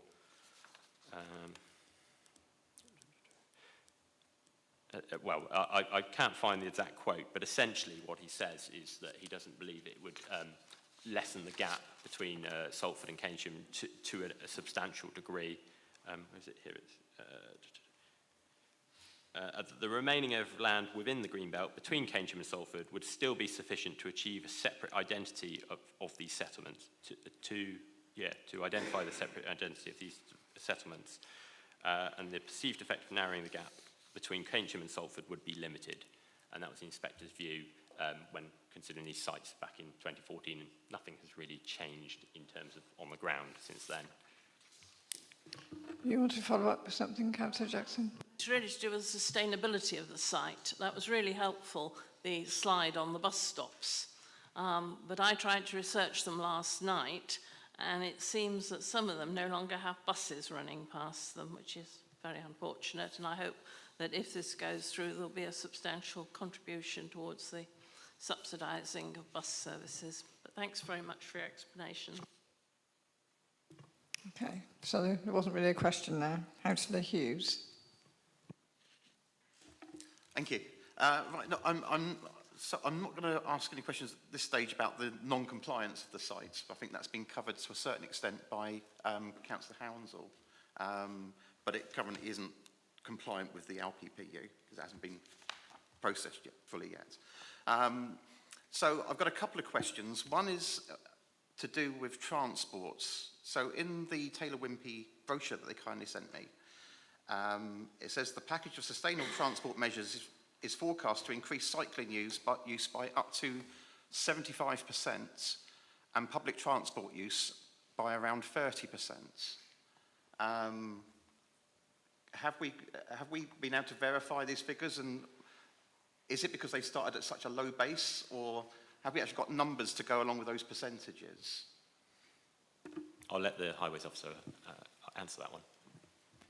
Yeah, thank you. So the figures in the Taylor Wimpey brochure would appear to come from the PJA report, which informed the local plan partial update, which was commissioned by the council. And the sort of full wording that part has been extracted from is that the package of measures which we are seeking to secure through the two allocated sites is forecast to result in around a 10% reduction in vehicle trip generation associated with the development site. But within Keynsham, so there's wider traffic than just the development sites, because these measures won't just be used by occupiers of the new developments. The measure will see cycling levels increase by between 25 and 75%, and public transport use increase by around 30%. So that's the full wording of that. And there is a lot more detail behind that in the report, which I won't go into at this time. Okay, so they've taken the most extreme numbers and haven't necessarily taken account of the issues raised by Councillor Waite about the current issues with public transports in the area. So we can pretty much ignore those numbers they've given us then. Can I ask another question? So another question then, on Minsmere Road, which is the access points. So currently there's a cul-de-sac that's going to be turned into an access into this new development. So these people that currently enjoy living in a cul-de-sac, what sort of number of vehicle movements are they expected now for 70 homes going past their doors every day? So the expected vehicle trip generation, and this is based on the TRIX system, which is based on traffic surveys from other development sites, would suggest that this size of development would generate around 37 trips in the AM peak in both directions. So part of those are in and part of those are out. And 31 in the PM peak.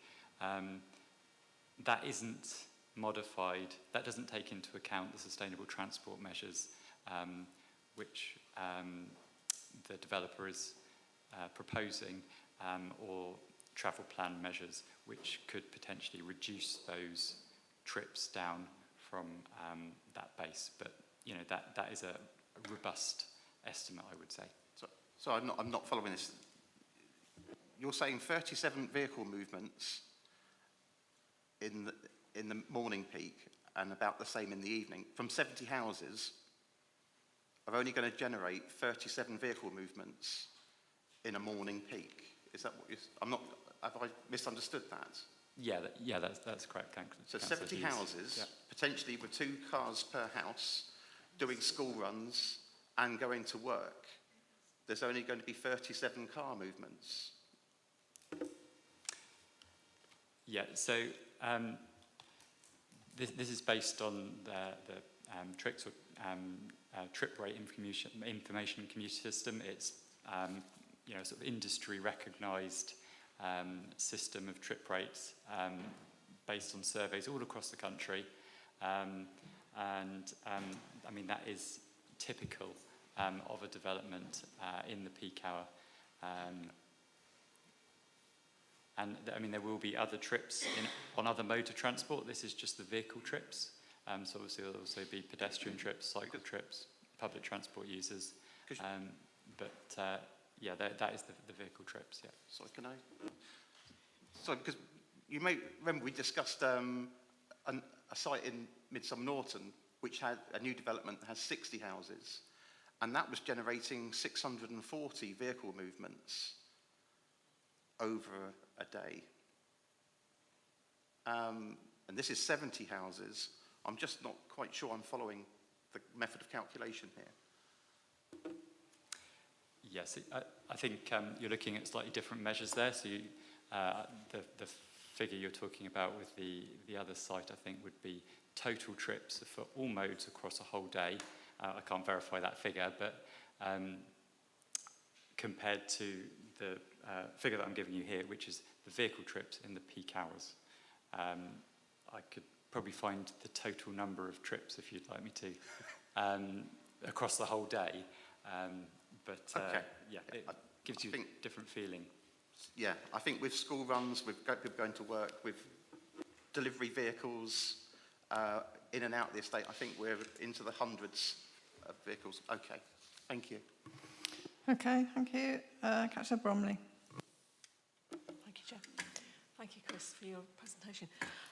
Just thinking about local services, has there been any investigation regarding the capacity of local GP surgeries in Salford and Keynsham to absorb patients from Huger Park, the prospective Withers Green, as well as this proposed development on this parcel of land, especially thinking about, GPs retiring? This has been the news recently. Health pressures, sort of thinking about the winter coming up, etc. So I don't have any information on the capacity of local GPs. I know that in other areas in the district where there has been capacity issues, they have written to the planning authority about large-scale developments to seek contributions and things like that. So I haven't had any contact from any local GPs on this, or any representations. Thank you. Because it just seems to be quite a large expansion of the population in that area, and yet, the local services are supposed to just, absorb that. That's just a concern, really. Okay, Councillor Hansel. Thank you. I'd like to go back to highways and the impact on highways. Now, in your report, just before I start, thank you for your clarification in your answer earlier when you said that it was no longer a requirement that all these mitigations would come in ahead of the development. As you said, that it would be deemed unreasonable to expect the developers to do all of that before selling a house. Right, so there will be a period of time, could be a significant amount of time, when all of those mitigations won't be in effect.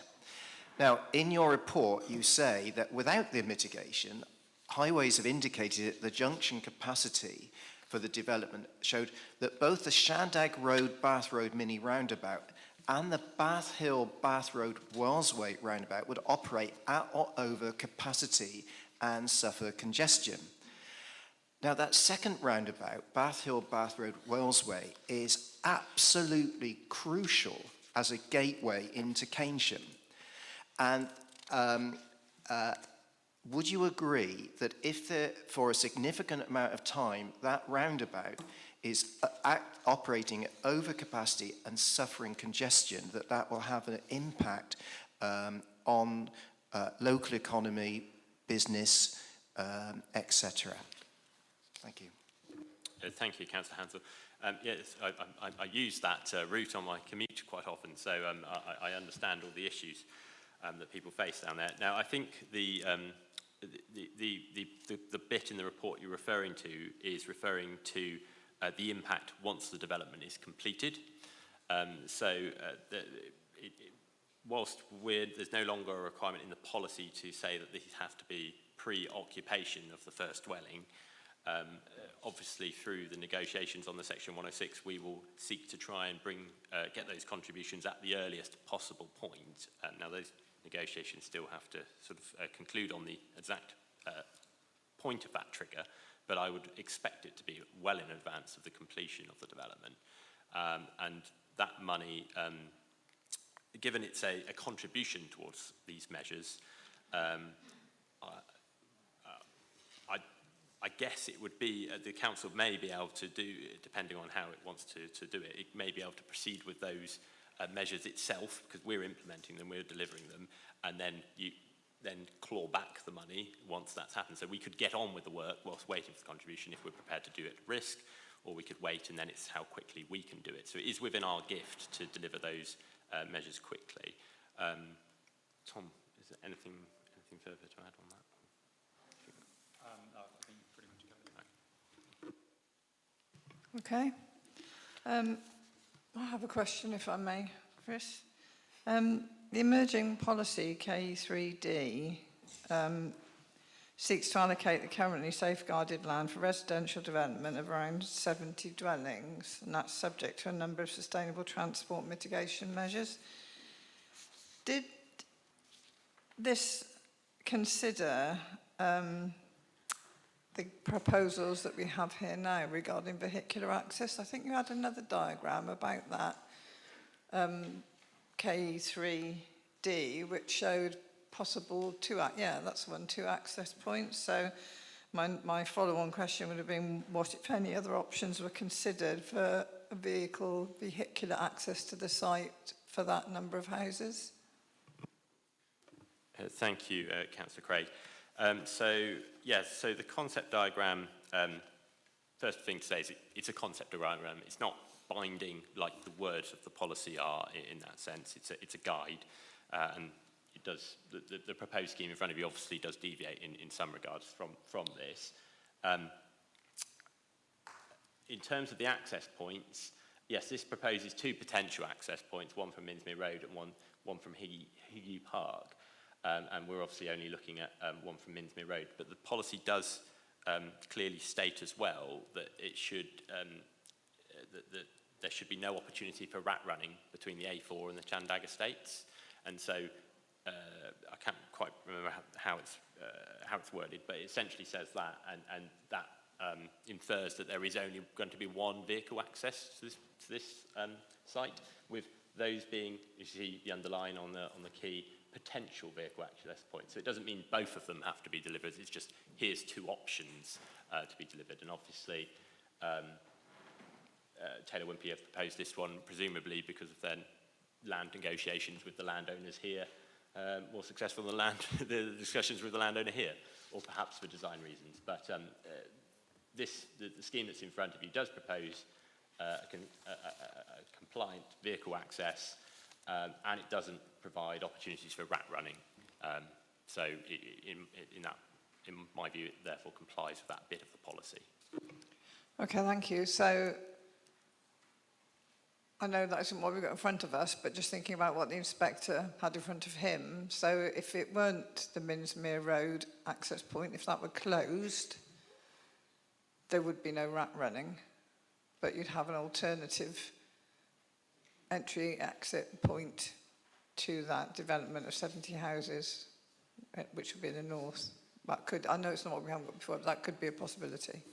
Yeah, that's right. And I've just looked up the wording of the policy. It says, ensure that there is no possible through route for general traffic between existing residential areas south of Wellsway School, which is the Chandag Estates, and the A4, yet maintain permeability for non-car modes. Access can either be via Hugo Park or via the residential area to the west, i.e. Minsmere Road. So it gives an option.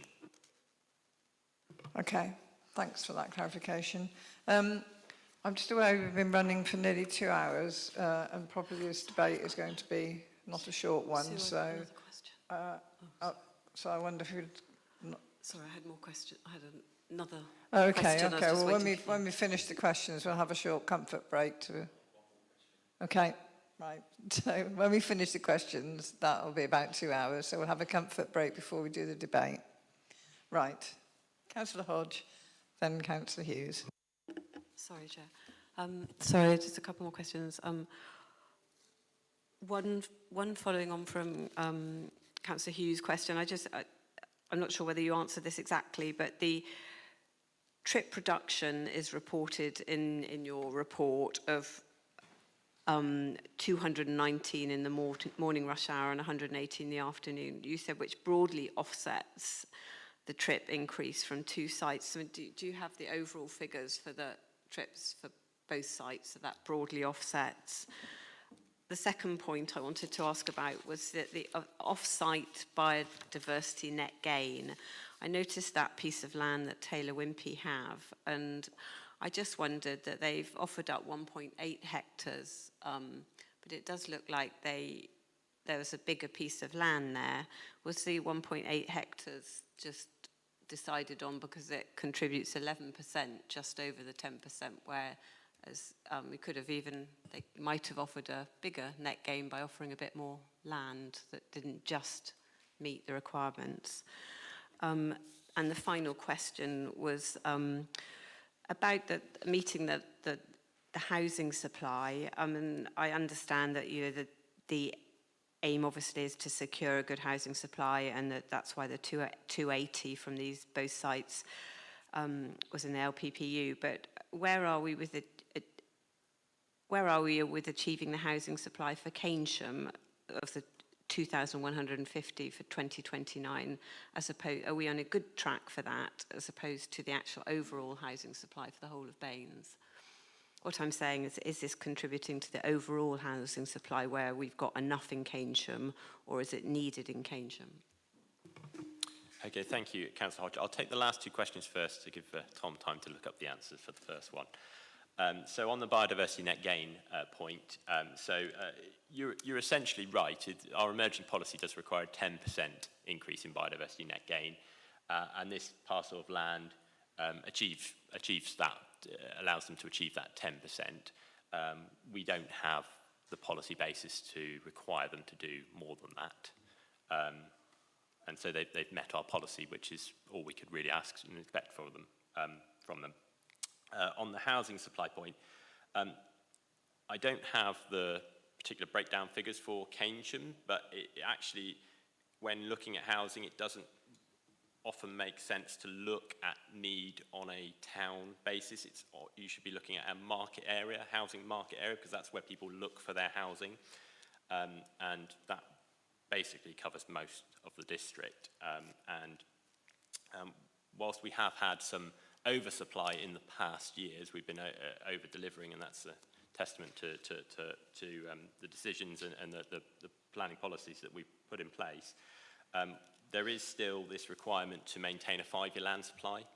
And so without the sites coming through the LPPU, and which of this is one, obviously, there's a danger that our 5-year land supply in the next few years may become a little bit shaky, and then we would potentially lose control over the locations of development, and the implications of that I'm sure members are all aware of. So this helps to shore up our 5-year land supply, and that's part of the reason it was allocated as such. Tom, I don't know whether you wanted to answer the question on trips. Yes, Councillor. So where in the report it says that the sustainable transport measures would broadly offset the potential vehicle generation, trip generation from the two developments, and that's by around 219 trips, vehicle trips in the morning peak and 180 trips in the afternoon peak. That relates to an estimate for the trip generation of the two sites combined of 199 in the morning peak and 185 in the PM peak. So it's approximately 200 trips in the AM and PM peaks. Okay. You had another question, Councillor Hughes? Thank you. Very quickly, I just want this issue of offsetting green space. Certainly from the picture I can see, Somerdale is already green, so I don't think you're going to make it any greener. You're not returning it to green space; it already is green space. But you mentioned that in reserve matters, you feel that you can improve the biodiversity. The only way I can see that you can improve the biodiversity is to reduce the number of houses on the site. So are you saying at reserve matters you would be looking to reduce the number of houses drastically? Thank you, Councillor Hughes. Just on that biodiversity net gain point and the off-site provision, it's not about green space being a slightly different thing to biodiversity. So yes, it is already green, and the ecologists would be able to give you a much more comprehensive answer than I can, but essentially it's poor quality in terms of its biodiversity, so limited species and poorly maintained, etc. And the commitment is to improve that land, so it's improving the species mix and maintaining it so it's better for biodiversity. As you would see with the various campaigns around letting verges grow and planting wildflower mix on verges, they are both green spaces, but one is much more biodiverse than another.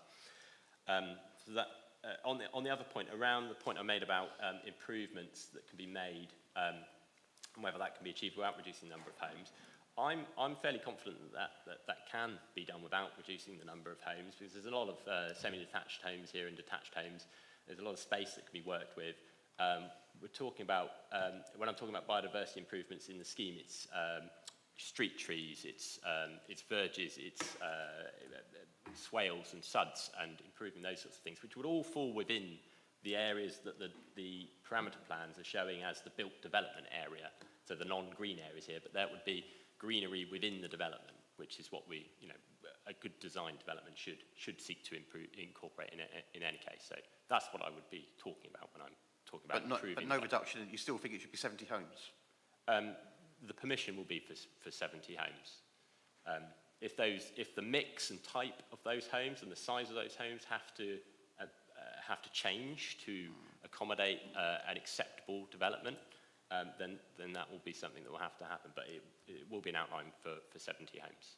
And the illustrative master plan, that's what the illustrative master plan is quite good for doing, is showing you how a scheme may look, and again, we're not debating the merits of this scheme today, but from my point of view and the urban designer's point of view, whilst we don't think this is the best scheme that can be done within the parameters, we think the parameters allow for an acceptable scheme to come forward that would be an improvement on this. Yeah, we're not just debating this scheme, but we are debating whether 70 homes should be on this field or not. Yeah, and to be absolutely clear, my view, urban designer's view, is that 70 homes can be accommodated within the parameters and to achieve a high quality scheme.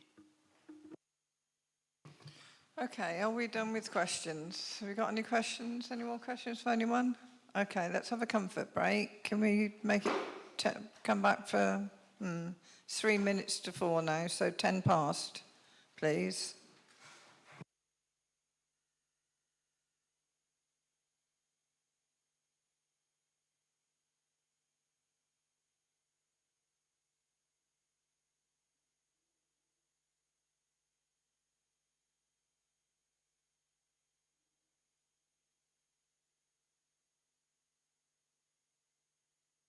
To open the debate. Thank you, Chairman. So we had thought that this application would not come up until 2026, when things would have been complete. And we're aware that Keynsham North,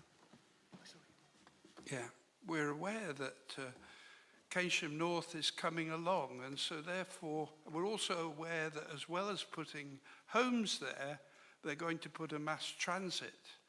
And so it's very reasonable for Councillor Waite to ask the question, might they need some green space because it's going to be very crowded there.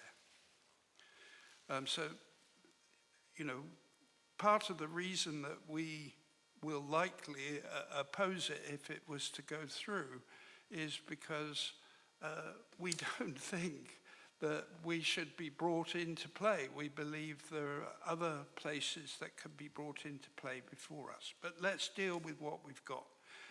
Let's talk about transport for a minute. At the last meeting, we had the transport officer along, and I asked her if the modelling on the A4 had taken into account all the changes that were going to be made. And she said no. She said, we don't do cumulative. So we get quite a large number here. But remember, there's going to be a large number from Withys if it comes through. There's could be a considerable number of people going to and from the recycling. So that whole area is already congested. You only have to come along to know that. And quite frankly, you know, I'm not at all convinced that it will, well, I know it won't be able to handle the extra because the modelling is not there. But I can perhaps live with those things. But when I think, and it comes across very clearly when you start to read the reports from the parks people, and it was 50 homes. The first application was 80 homes, and now we've gone to 70 homes. And you can't help but think, when you look at that site, that it looks very crowded. It's obvious. You can't see much green space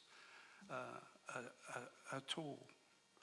And there's also a kind of image of us shoveling people into Minsmere and wetland mix into Somerdale.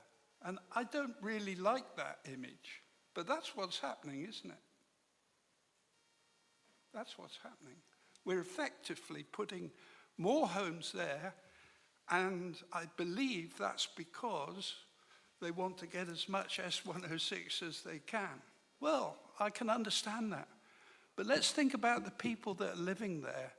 And they're going to be living in what's a kind of urban world, a crowded urban world with the green next to it. And really, I think we should think about those people, and we should say, no more taking the thing off site. You've got to fit it in on site and fit it in properly. 70 homes is too many. Let's go back to the 50 that was in the original planning that Parks mentioned.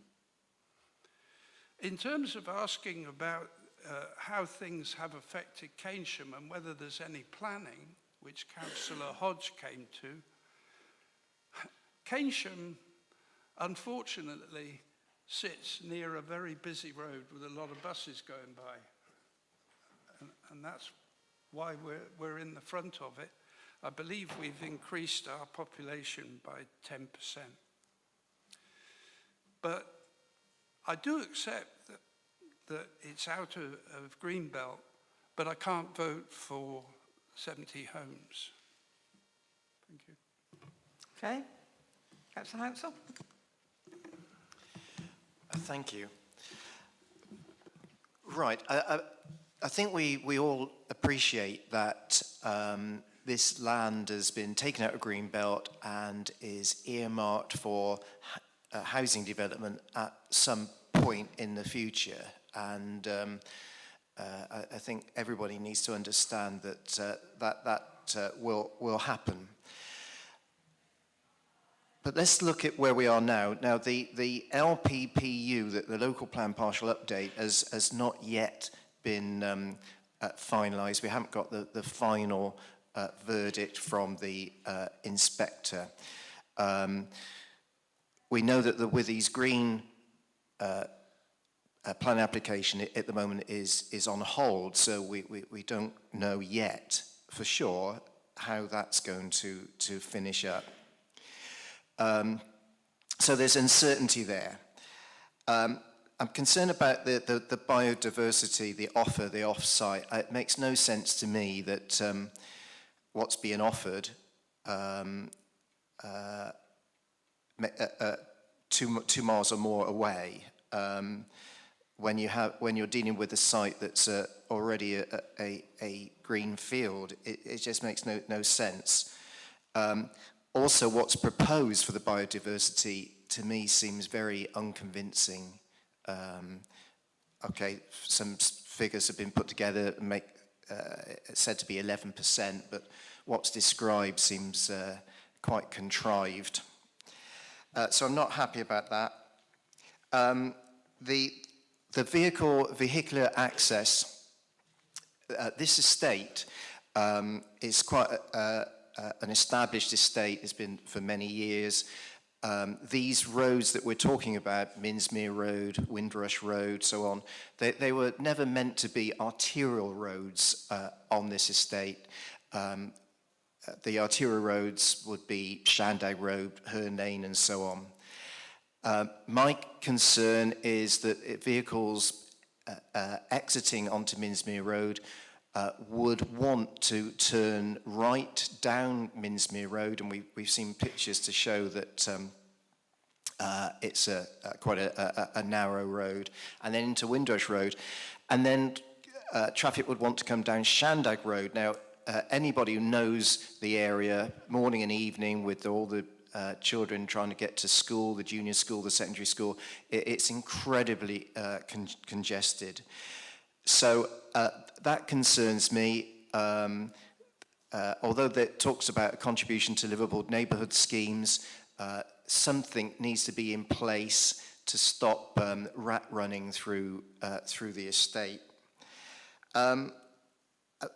Bus stops, yes, we could provide bus stops, but as we know at the moment, there are limited numbers of buses because we know there's a great shortage of drivers. But for me, the most fundamental point that I think has come across in the questioning is that these mitigations aren't all going to come along. They're not expected to come all at once. And without them being there, it's made clear in the report that these 2 roundabouts that have been mentioned, Shanday Road, Bath Road, mini roundabout, and the Bath Hill, Bath Road, Wellsbury roundabout will operate at or over capacity. Now, that second roundabout is the gateway to Keynsham. It's the gateway to the High Street. It's the gateway through Keynsham to Charlton Road and so on.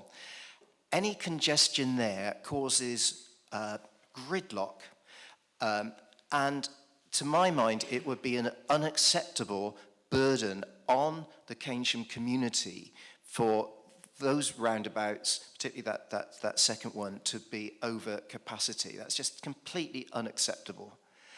So a way forward might be a proposal coming forward for a fewer number of houses. It could be that a proposal has to await these other mitigations being in place. We've heard the council might be able to move ahead with that. But without that, those changes, what's being proposed now, I find completely unacceptable, and I will be voting against. Thank you. Thank you, Councillor Hansel. Councillor Bromley. Thank you, Chair. I just want to go back to one of the questions there's just a comment now about local services, the pressure on GP services. I just can't see that they'll be able to cope with this number of extra families, you know, from 70 houses. And on page 63, it talks about, you know, the future Metro bus will take up capacity on the A4. But I mean, the Metro bus could be years away. And it also talks about improved frequency of buses. Well, again, you know, as Councillor Hounsell says, we can't guarantee this at all. We have no control over the bus service at all, as we've all just found out. And I think many people, you know, having caught the X39 at peak periods, it's very, the buses are very full. I think people will be tempted to drive to the Park and Ride at Brislington. So they will be using their cars, because that'll be a quicker way for them to maybe commute into Bristol. So those are all my concerns, really. Thank you. Okay, Councillor Hughes. Thank you. I mean, first of all, I'm not going to go over the points made by Councillor McPhee and Councillor Hounsell, because I agree with everything that's been said. But I am concerned about the fact that, I mean, currently the LPPU has not been adopted. So at the moment, this application is not compliant with our existing policies. And we know the LPPU is coming forwards very soon. But 6 months ago, we had Withy's Park presented to us, and that also didn't comply with the LPPU, because it still hasn't been adopted at that point. And we need to understand what our actual procedure is. I mean, we're just about to start work on the full update. So at what point do we expect developers to start turning up on our doorstep asking us to approve planning applications for the full updates? Because obviously we're not waiting until we actually approve it. So I think we need to follow our own systems and policies here, and until this is policy compliant, I think we should be refusing it. I'd also point out that the LPPU is allocating land in principle to be built on. It's not saying it must be, it's not saying it's necessarily suitable and viable. That's for this process to decide. It's allocating various plots of land saying, in principle, you could put houses on it if it turns out to be practical and viable. So, and when we start looking at our climate and ecological objectives, then sites like this are not necessarily keeping up with our current objectives. So I will be voting against it. Thank you. Thank you. Councillor Crossley. Thank you. A different voice this time. I think we've got to look at the fantastic work that Chris has done and this wonderful package that he's brought in here. One of the biggest problems we have in our society is social housing and the ability for people on low incomes to have somewhere decent to live in. And here we've got a plan for 70 houses with 20 coming up affordable and social. So that means 15 social houses will be coming on to the market for those low-income families, the people who are most in need of decent housing. And I think that's a wonderful achievement, because Chris and his officers often bring us reports with developers crying, oh, I can't do that, I can't do that, I can't do that. And we suddenly end up looking at schemes with no affordable, yet alone any social on them, and being justified by cost of development. So what we've got here is a scheme that's on the edge of a community. It's not, you know, okay, I know it's a green field at the moment, and any green field that you lose, you could say, well, where's the brown field? But there probably isn't a brown field around here. And Keynsham is a buzzing town. I go there frequently. I like it a lot. And one of the reasons it's buzzing is because the high street has developed so well, and the high street is developed because there's those extra customers in there and living in that community. So I think that this is a fine proposal. I think I probably agree with Councillor McPhee that 70 is perhaps a little bit too many. And as soon as you put an outline on, you then sort of have that in your mind. But there's ways of reducing the impact of those 70, where perhaps a couple of longer terraces, perhaps one small block of flats.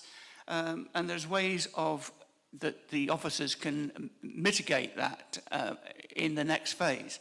So I shall be supporting this application when we get to the vote. Thank you, Councillor Crossley. Councillor Davis. what I want to say sort of carries on from what Councillor Crossley's just said. Because if we did try to reduce the numbers of houses, a firm will still want to make the same sort of profit, so we will have less social housing, plus the houses that are there will be more expensive because we want them to have more space. And I agree that there are other layouts that could possibly go to the 70 dwellings and therefore keeping the figures as they are. I also think that we are so close now to the LPPU being accepted or with the recommendations that they are at the moment. I feel that if by the time that anything of this comes through and we start actually putting a decision out, sending the decision out rather than what we say today, it will be adopted. So I think that we actually are foolish, if I'm honest, if we try to overturn the officer's recommendation, because I think if they went to appeal or anything, they would get it through in no time at all, because I think by then the LPPU will have been passed. So I'm quite happy, actually. I don't think there's a proposal on the table, so I'm quite happy to propose that we accept the officer's recommendation, because I think otherwise everyone's skirting around putting a proposal down to vote one way or the other. They'll all say which way they'll vote, but you've got nothing to vote on. So I'm quite happy to propose that we accept the officer's recommendation as written in our papers. I'll leave it there. Thank you, Councillor Davis. Do I have a seconder for that? Councillor Jackson, are you a seconder? Yes, as Jesus said, the parents have eaten sour grapes and the children have got their teeth set on edge. And that about sums it up, because it's policies of 2014, our predecessors in post, which are now causing us grief. But there's nothing we can do about it. I think this is actually more or less compliant with policies as they then were. Obviously, there's going to be some change, quite a few changes when the LPPU is coming up. But as Councillor Hughes has said, we can't take that one for granted. I think this complies with our existing policy. I may be completely wrong. And if it doesn't, if it's a departure, I would like to know if it will get referred to the Secretary of State. But I'm prepared to, for the reasons already given by Councillor Crossley and Councillor Davis, I'm prepared to second this, very reluctantly, holding my nose. Okay, thank you. So we've got a motion on the table. Have we any more contributions? Sorry, Councillor Hodge, yes, carry on. So I'd like to make a contribution. So in the officer's report, this development is contrary to policies K1, K3B, and there's a strong presumption against granting planning permission. But the officer lists a number of significant material considerations which weigh in favour. But there aren't any material considerations listed that balance that as against. And I think a key material consideration is the uncertainty of the delivery of the traffic mitigation. I don't think we don't have any certainty about that. And for me, that and some other minor things switches the balance for me to feel that it is contrary to those policies. And that there is an element of ward, in my ward, we have a development, upmarket development that made a viability claim and didn't deliver its affordable housing or its high waste contribution. And I think there is always that uncertainty. And when it's such, I feel that the goalposts have shifted with the LPPU process. We started off with a development depending on mitigation, a development dependent on mitigation at the delivery of the first property, and now we've got two developments that the mitigation would come some way down the line and it could possibly not come at all. So for those reasons, I'll be voting against. Thank you. Do I have any more contributions to the debate before we go to the vote? Chris, sorry, you wanted to say something? Yes, just a couple of clarifications just from listening to debate. I've just run some calculations to help inform members about the quantum of development on the site, which is a 3 hectare, I think it's 3.3 hectares, 70 dwellings. That's 21 dwellings per hectare.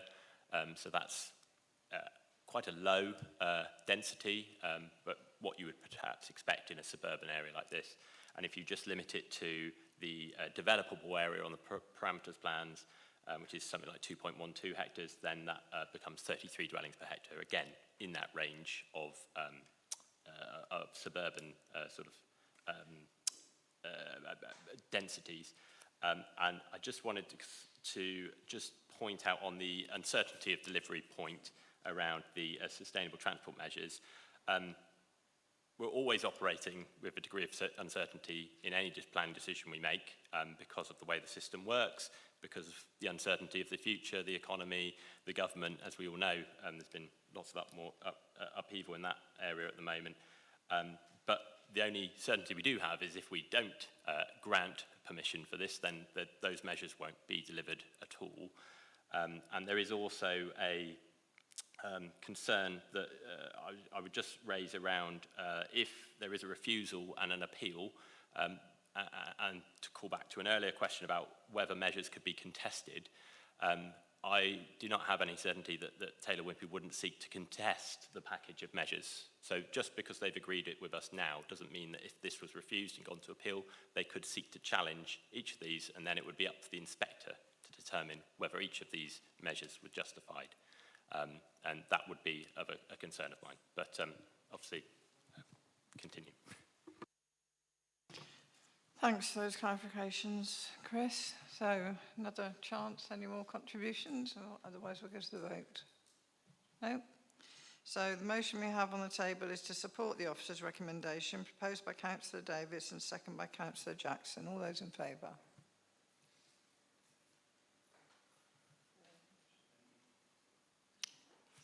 For and against?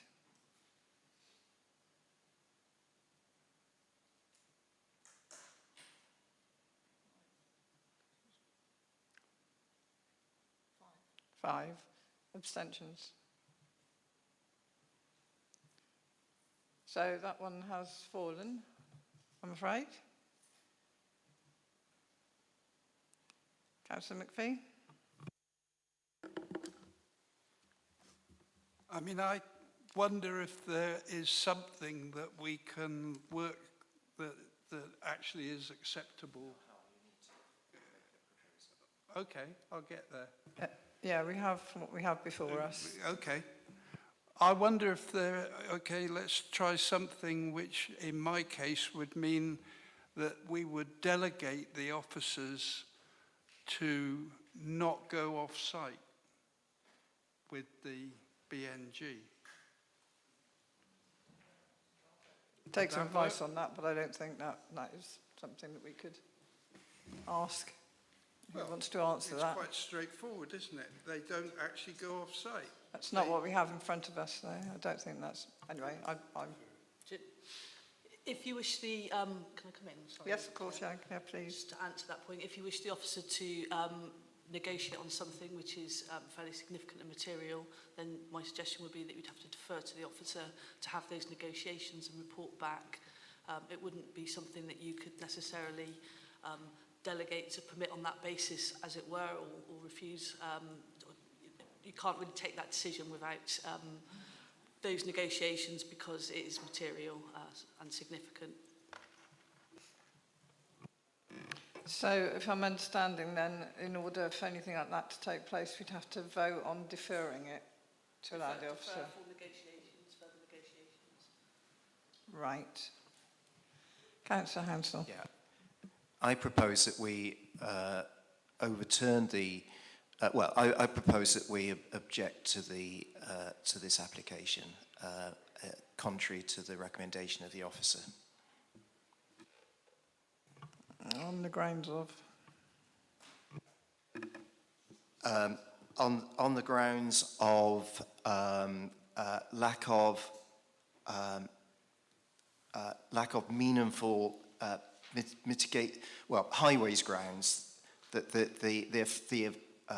significant effect on congestion on the roundabouts, key roundabouts into Keynsham, the significant effect on highways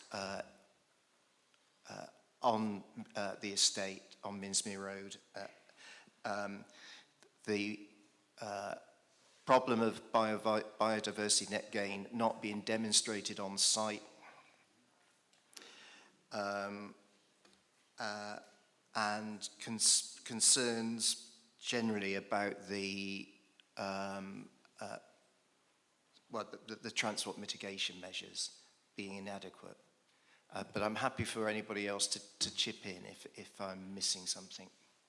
Okay, so I'm not quite sure if I've got a policy there. I'll turn to my left again. Oh, Chris, you can speak. Yeah, thank you. Just to sort of comment on those reasons and the likely ability of the council to defend those on appeal.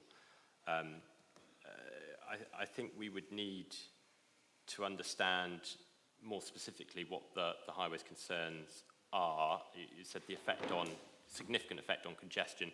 The national policy position is you should only refuse an application because of its impact on the local highway network if it's going to have a severe impact on the network. Now, the issue, and you also commented on the inadequacy of the highways measure, and I assume you're referring to the sustainable transport measures there.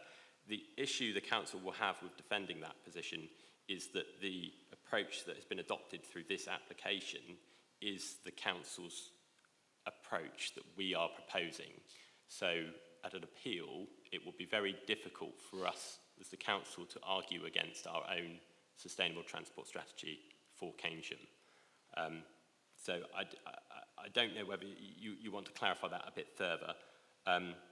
On the BNG point, it would just, again, it might be that there needs to be some further clarification on that, but the emerging policy our current policy on BNG is that you have to show enhancement, and it doesn't say whether that's on-site, off-site, or whether that has to be 10% or not. And I believe they are showing some enhancement on-site, but they're not achieving the 10%. The emerging policy says 10%, but it does also include provision for some of that to be provided off-site. So the failure to provide it on-site, again, I would be concerned that that is not consistent with our policy, which does allow that option. So perhaps if you're slightly more specific about what those issues are, we can consider that a more defendable position. But that's the position based on those reasons as you've stated, and my advice would be that would be very difficult to defend. Right. Two things. Just to reiterate that the local plan partial update has not been yet pronounced sound, and so, as has been made clear, what is proposed is against current policy. And the significant impact on highways is in your report because it says that without mitigation, a vital roundabout will be over capacity and suffer congestion, which is the gateway to Keynsham. So that, if that's not significant, what is? Comments, please? I don't want to get into a back and forth, but just to comment on those points. By the time we get to a planning appeal, in all likelihood, we would have adopted the LPPU. I can't predict the future, and there are, the council could vote not to adopt it, but that seems extremely unlikely, as it is a document that this council have promoted and supported so far. And so the inspector will be making his decision on the basis of the policy at the time that appeal is heard. So that ground, whilst I understand the reason for suggesting it applies now, I just want to point out that by the time we get to an appeal, that ground will very likely have fallen away because of the LPPU being adopted.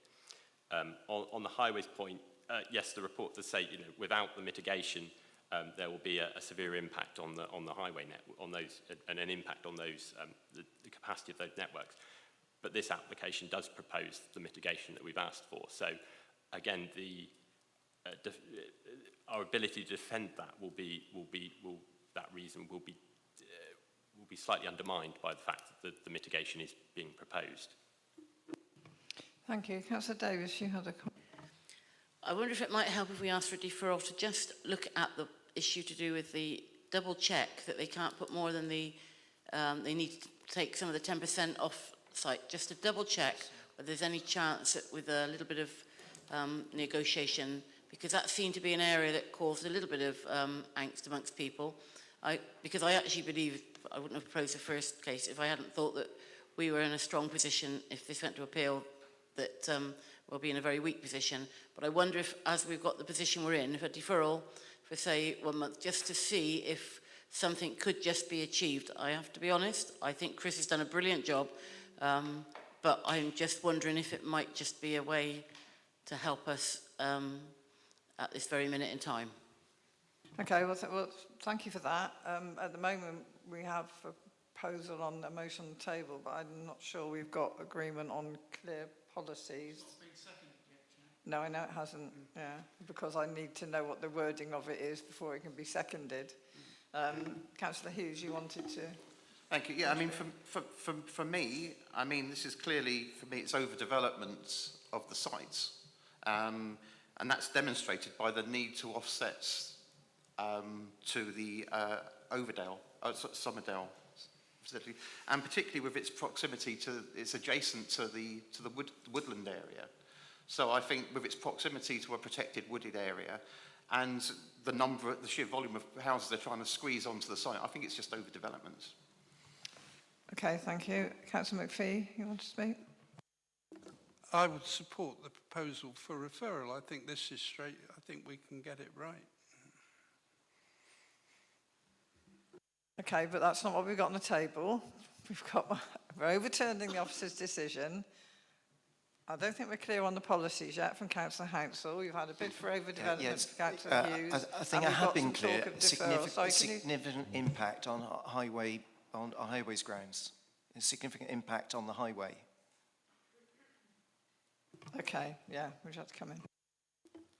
Yeah, if I can just come in on that point, just to be clear about it, because as I understand it, in terms of giving the detail behind what that significant impact is, you've referred to the report and the roundabout and the mitigation required, and as the case officer has explained, that mitigation is being proposed, and it wouldn't be at all appropriate, defendable to suggest that something that is proposed may not happen unless there is some evidence behind that suggestion.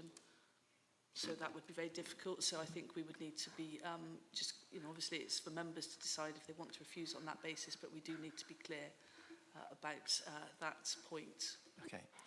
It has been made clear that without the mitigations won't be in place when this development begins, and so there will be congestion until all those mitigations are brought into effect, which may or may not happen, and it may be a considerable amount of time.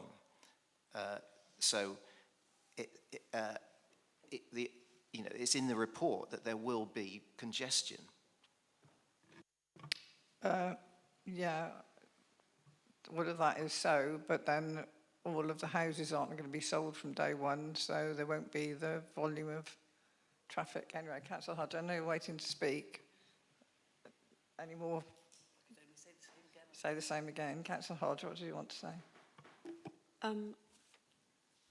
I wondered whether we can, as a reason, the impact on residential amenity of the increase of traffic through the adjacent site. But the other point I want to be clear on is how, as a planning committee, if we are not happy with the mitigations that have been put in the LPPU, and we're not confident about the level of delivery. And also, I'd like to make another point that we're just delivering the minimum here. The LPPU, unless the wording's been changed and I've missed it, should not be limited to these 6 points. Is there anything we can do about it? As a committee that can we make a statement that we are not happy with this level of mitigation, and it's only limited to that? It doesn't go any beyond that, and we've we've made several points about the data that's been put in front of us and feeling that it won't achieve the changes, lack of confidence in some of the improvements that are expected from these sustainable transport initiatives, which ordinarily we would support, but they don't go far enough to justify these two developments. How can we have that as a policy? Or are we stuck because of what has been put in the LPPU? So I'll leave others to comment, but I think we can't expect people to offer more than what is needed under the policy. But Chris, yeah. Yes, so the emerging policy is the emerging policy, and that is what we expect the developer to deliver and what they have said they will do. It would be legitimate for the planning committee to take account of material considerations other than the policy, but that would have to be on the basis of very strong evidence, which counteracted what the policy said. Now, the policy is evidence-based. It has been examined through, detailed highways modelling undertaken by, expert consultants in the field. It's been through public consultation. It's been examined by a very highly trained planning inspector. So apologies if I've missed something in the debate, but I haven't seen or been presented with any evidence other than scepticism about the efficiency and effectiveness of the measures that we would be able to present to an inspector at a planning appeal to say this outweighs our own emerging policy. As far as going beyond what the policy says, there would be no, we would have no grounds for saying they've got to go beyond what the policy said, again, unless there are material considerations and evidence to back that up that suggested they needed to. And in fact, I'd mentioned that actually I think in some cases they have gone beyond, they are delivering more than what just those measures. So the bus stop improvements, there's the improvements to the public rights of way that aren't part of the sustainable transport measures, and the local nature reserve improvements. That's not in the policy, although I believe there is something about not impacting on the nature reserve, but that is something that is a material consideration which has been evidenced by our parks team. So I believe they are meeting the policy, and in some areas actually going possibly a little bit further, where we've been able to justify that with material considerations. Thank you, Chris. Councillor Crossley, do you want to speak? Thank you very much, Chair. Before I speak, can I just check what we're debating here? As far as I can see from the debate so far, Councillor Hounsell has moved refusal but has not had any seconder, and Councillor Davis has moved deferral, which was seconded by Councillor McPhee. So what's our debate at the moment? So is it refusal or deferral? No, I cannot take the deferral one as long as we've got the refusal one on the table. I haven't asked for seconder for that yet because we're still debating what the grounds are for that. And I think where we've got to at the moment is Councillor Hounsell is saying on severe highway impact. Okay, so we're speaking against refusal. So I would like to urge the committee very strongly to think very carefully before they refuse this. We have a wonderful package of offers. Hang on a second, I'm speaking. She's going to call a seconder. We're speaking on your motion. So, right, hang on. Have I got to get a seconder before I can carry on with any more debate? So,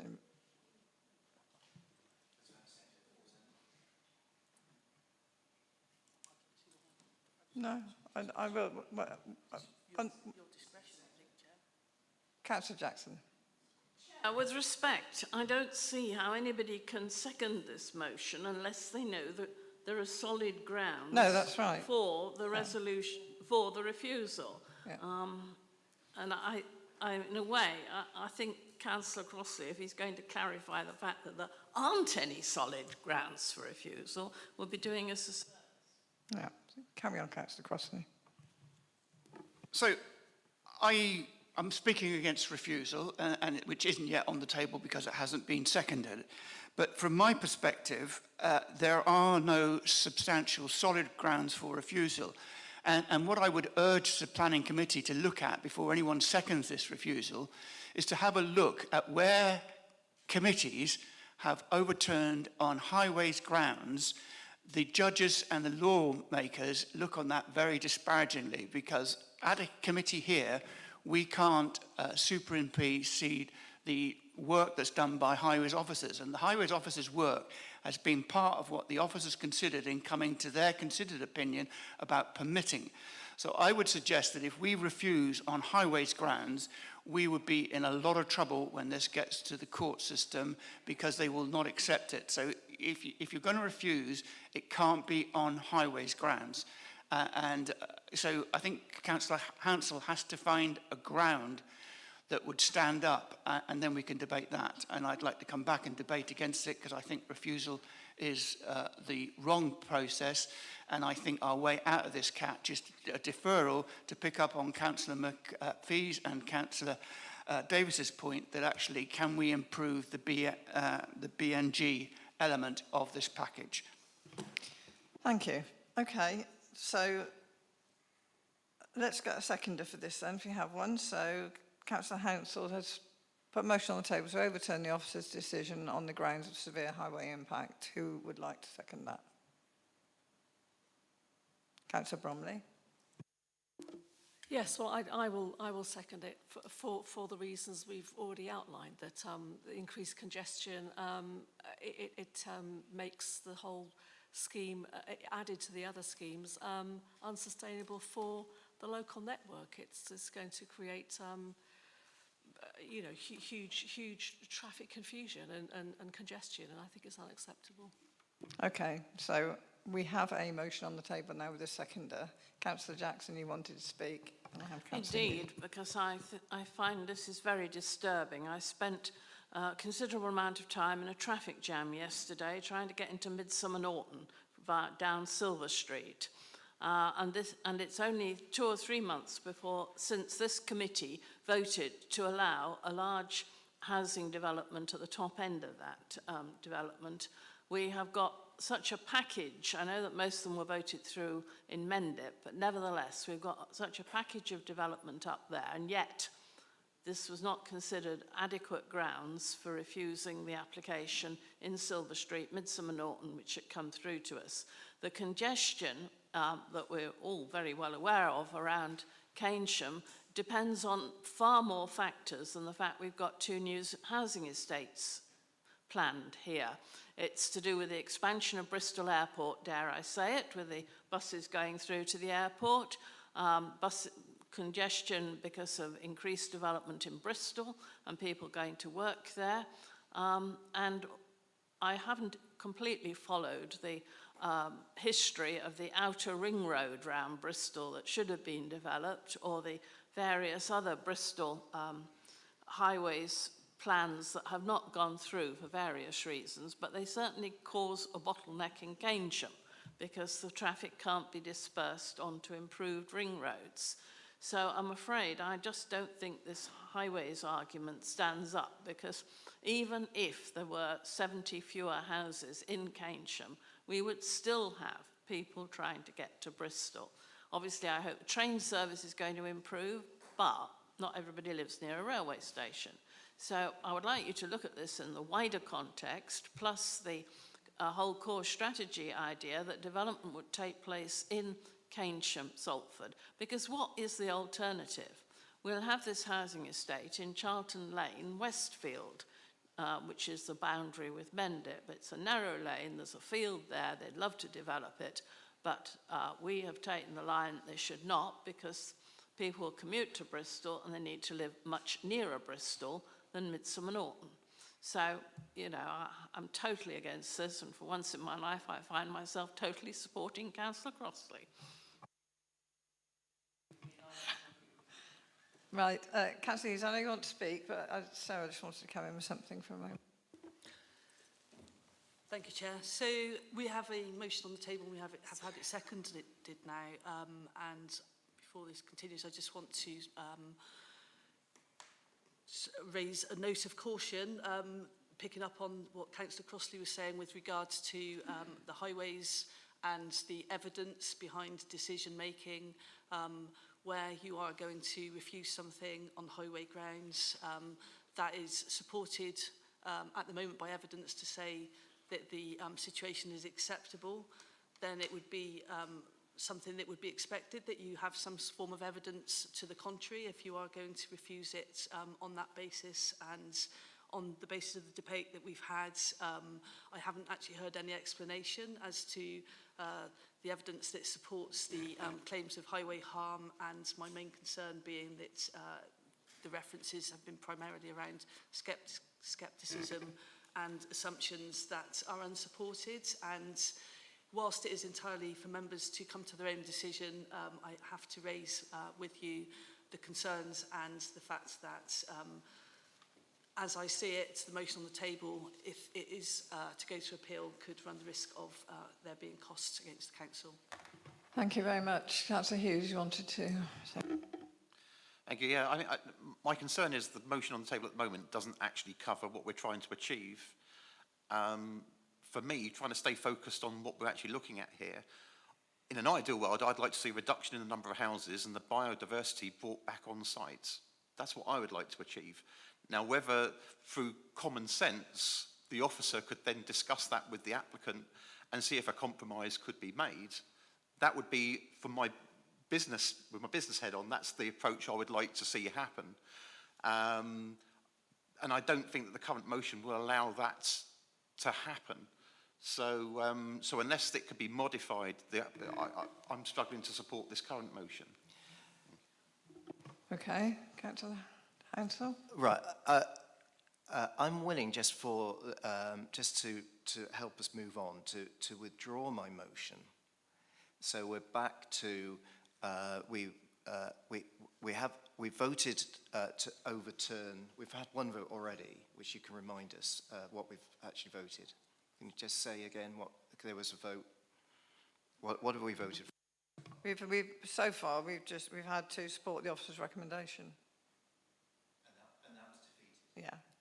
Yeah. So I'll withdraw mine, so that that might help free up some positive contribution from the committee as to the way forward.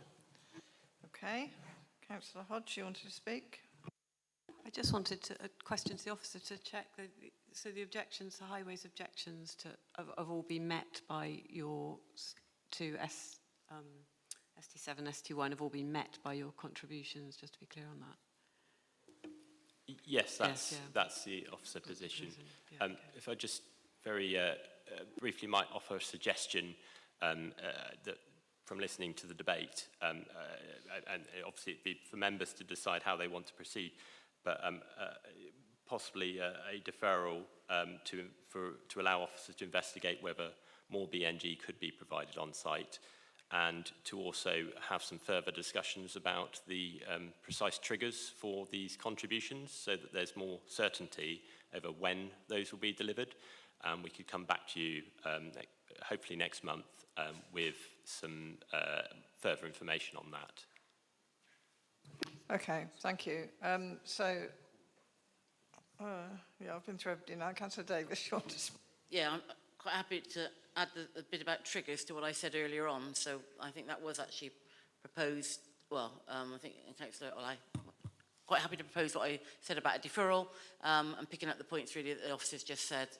If it gets a seconder, that'd be brilliant, and that might help us out with a little situation.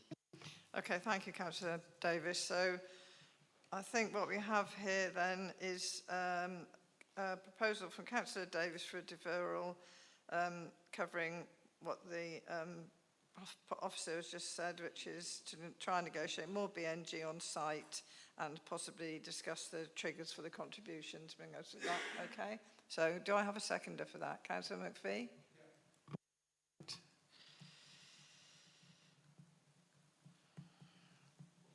Any more from anybody before we go take that to the vote?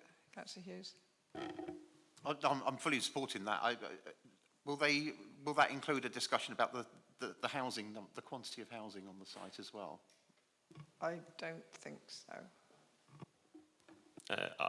I wouldn't anticipate that the applicant would be willing to reduce the number of homes. But if the concern is, as I've understood your concern throughout the debate to be, that the ability to achieve an appropriate level of open space in BNG on site, then obviously we can look at how that can be accommodated within that 70 homes that's proposed. I think there's possibly some opportunities there to improve the BNG without reductions in the quantum.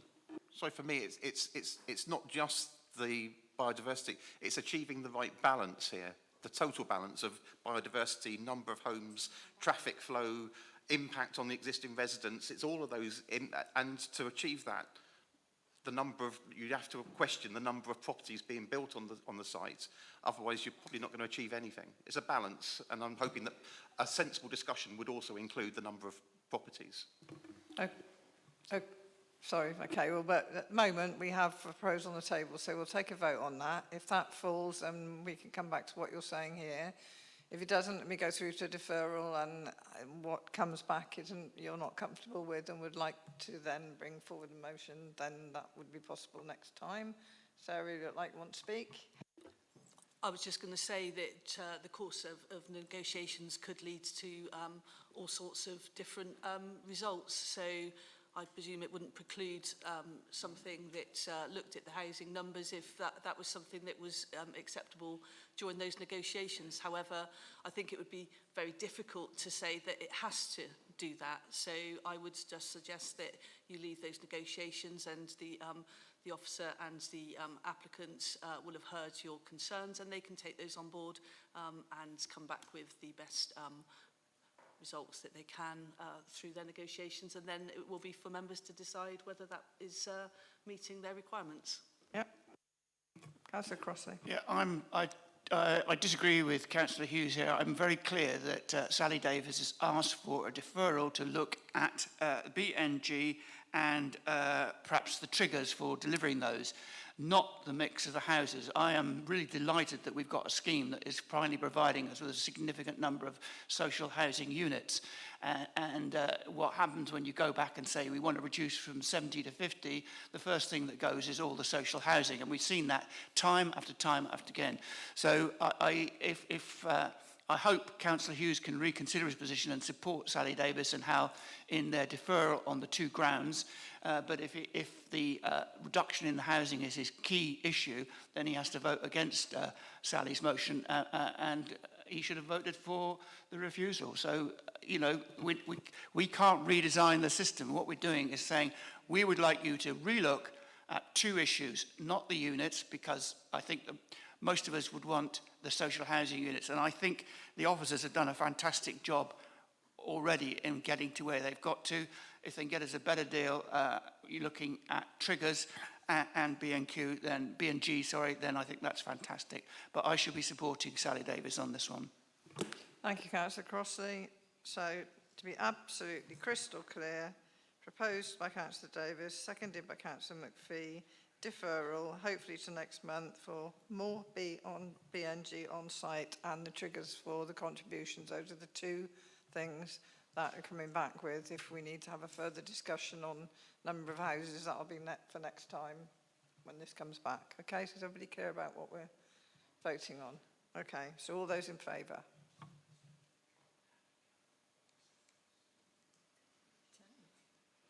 That's unanimous. Right. The long-suffering people who've been waiting for these last two applications, can we switch? Just 5 minutes if anyone's really desperate for a comfort break, otherwise I'd like to get Chair, on. Chair, I must give my apologies because we don't normally start at 2 and I got a meeting booked for 6, so I'll have to leave now. Okay. Thank you.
Right. We're all back. Councillor Crossley has had to excuse himself, I'm afraid. When you're ready, if you give us a presentation on this next one. Thank you, Angus. Thank you, Chair. So for this one, we're scaling it down a bit now. We're looking at a householder extension, a two-storey side extension to a property, a semi-detached property here in Compton Martin. I would like to raise a couple of updates as we start. We've had a corrected block plan, which is now on file, which missed the deadline for your update earlier in this week. So the updated block plan has been corrected, showing a reduced size versus what was already on file. And this will be shown in the presentation.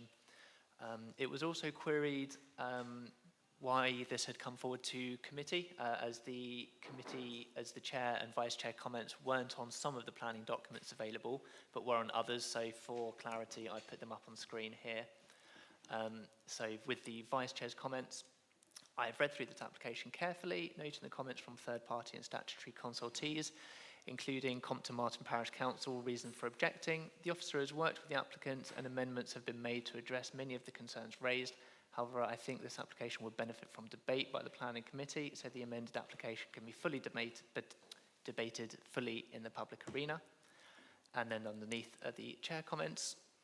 I have reviewed this application and note the comments made by all parties. The officer has worked with the applicant to address the issues raised, and the majority have been resolved either by changes to the proposal or by conditions attached to it. However, this proposal will result in a further large extension to this pair of cottages, a concern raised in the feedback from conservation. This being so, I believe that it would benefit from debate by the planning committee. So what we're looking at is Rose Lawn, which is a semi-detached property on the main road here of Compton Martin. It's the application site is shown here in red, and the aerial imagery for the property is shown here. It's semi-detached with Coomdale Cottage, and their orientation is sideways with the road. So the front elevation is this west elevation. So the two-storey side extension is positioned to the north side here, which is to the rear when orientated from the road, but it's to the side of the principal elevation. The block plan as existing and the corrected block plan as proposed position the extension to the northeast elevation here to the side. The existing single-storey side extension will be developed over as part of the works. So the ground floor plan as existing and proposed. The extension follows the inset which has already been established by the single-storey side extension, and it returns the principal elevation to that of the original cottage, not the later addition, which can be seen in the photographs a bit later on, which projects forward of the building line.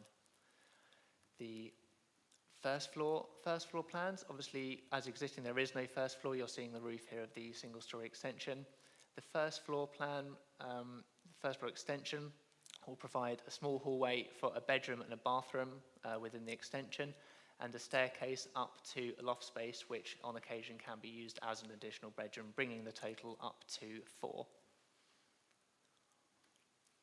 The front elevations of the existing cottage, it doesn't show the full semi-detached pair. This is just showing the application site itself, so the single cottage.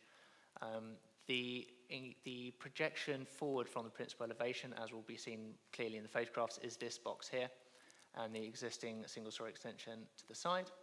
And then here it is in its proposed state, forming the two-storey building. Similarly, from the rear, we're only looking at the one half of the semi-detached pair, and then the extension in the position of the existing side extension. These diamond shapes are windows. This one is to serve the hallway and is to be conditioned to remain obscure glazed to avoid overlooking issues. And then from the side elevation, which is the northeast, so away from the road, you can see the original form of the cottages shown by the profile of the roof here, and then the the existing addition, which already projects forward of the building. The existing single-storey addition is shown, and then the two-storey addition, which is set down from the roof. It continues the inset from the rear, and the front elevation aligns with the original front elevation of the cottage, which can't be seen behind the projection here. So some photographs of the site. This is from the main road itself. This is the neighbouring property, and then the application site is the second half further away. When taken straight on, this is the projection as existing, which already comes forward of the building line. And then moving around the property now, viewing it from the rear and directly to where we would be seeing the extension. As we move further around now to the driveway, we can see the rear of the cottage, the driveway which accesses onto the main road, and this photograph is looking up the driveway toward the existing single-storey addition here, towards then the main original profile of the cottage. And then a final photograph which is taken from one of the first floor windows, looking down towards the rear gardens, showing the applicant's garden, the heavy vegetation for screening, as well as a small pocket of a neighbouring garden which is to the rear of their immediate rear amenity space for the neighbouring property. And this application is recommended for permission for the reasons outlined in the report. Thank you. So we have one speaker on this, Annalise Smith. Sorry for the wait you've had, and can I say what a well-behaved son you had? If that had been my son, he would have been hell let loose in here. So if you want to press the mic on and start when you're ready. Hi, so I'm Annalise Smith. I'm the applicant for Rose Lawn. Our main objective was literally, we just need our children to have a bedroom each. They currently share a bunk bed in one bedroom, which is very, very squished. And we need a home office, which is crucial for work. We've sought pre-planning advice. We've had discussions with neighbours. We've taken on board suggestions from the planning and conservation teams.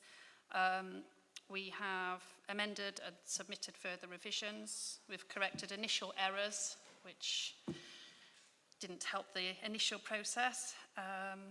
And we've reduced the initial extension proposal dramatically. We've done this not only just to comply with the conservation, but to complement the host cottage.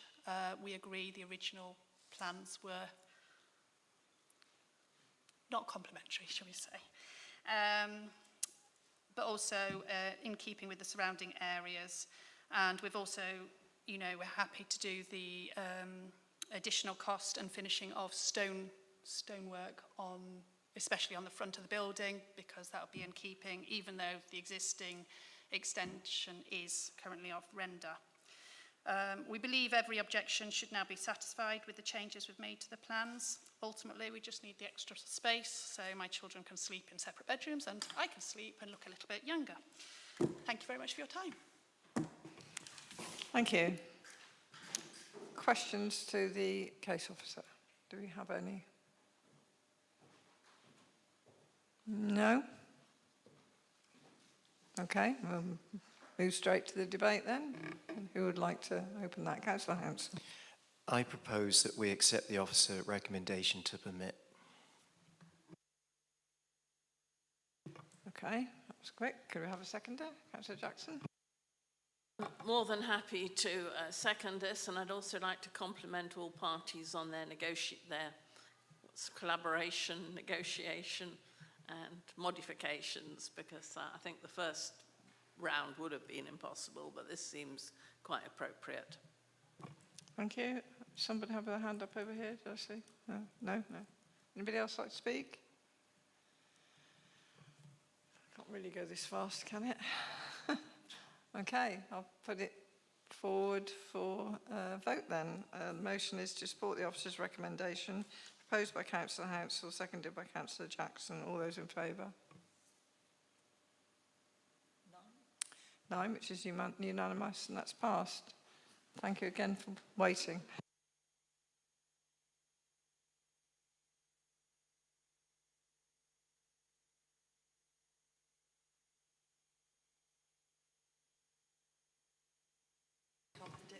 No.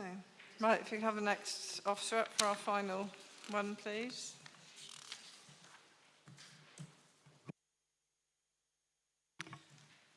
Which is Hillside Farm.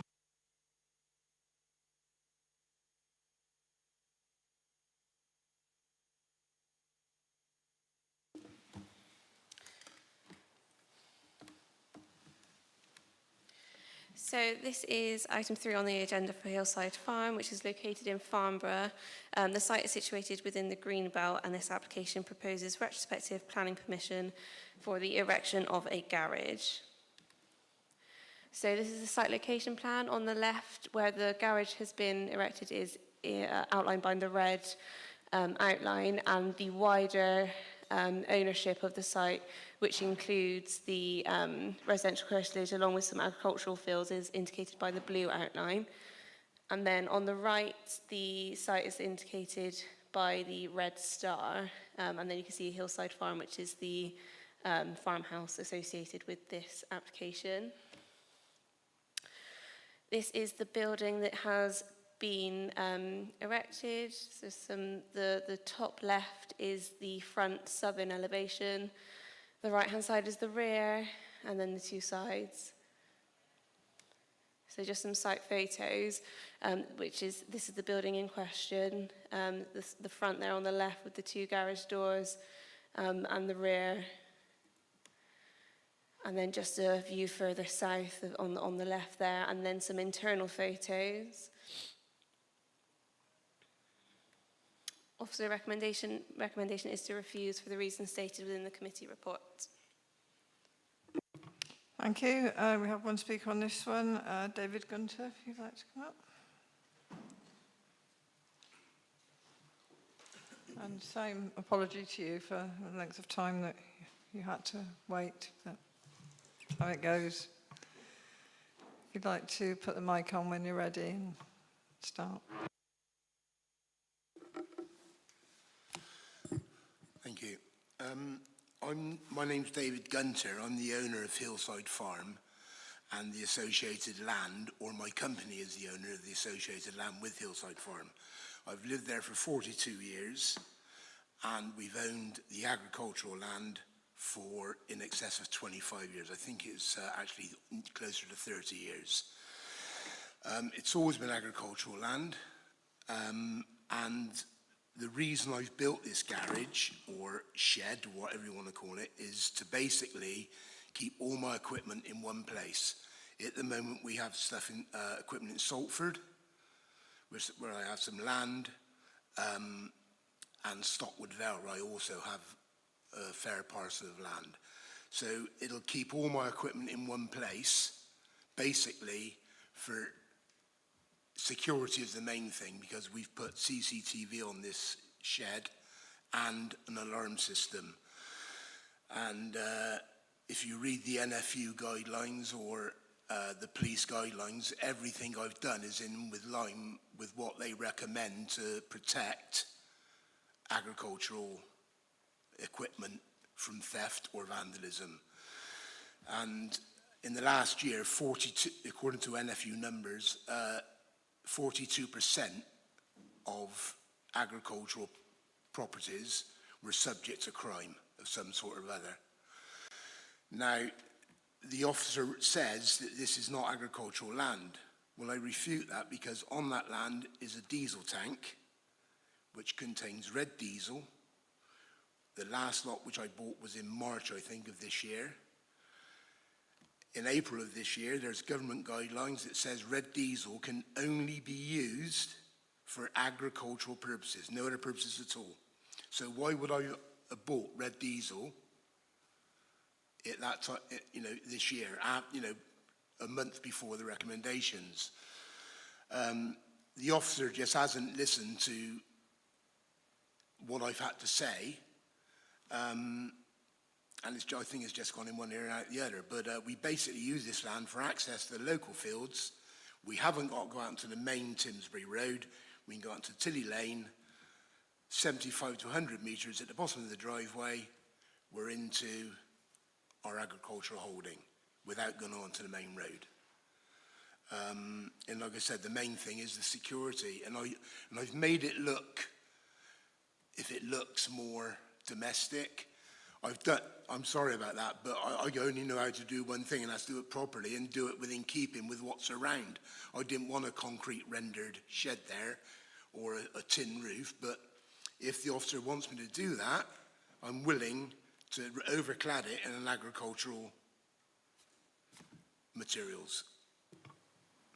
Okay. Okay? Yeah. Thank you very much. Thank you. If you could just turn your mic off before you. Okay. Thank you. Right. Questions? Councillor Houghton. Just a straightforward question. Right. The speaker there spoke about, what was agricultural land and so on, but just to be clear, we're only discussing whether this building is a building for agriculture. Is that correct? That's correct, yeah. Okay. Anybody else got any questions? Councillor Hodge.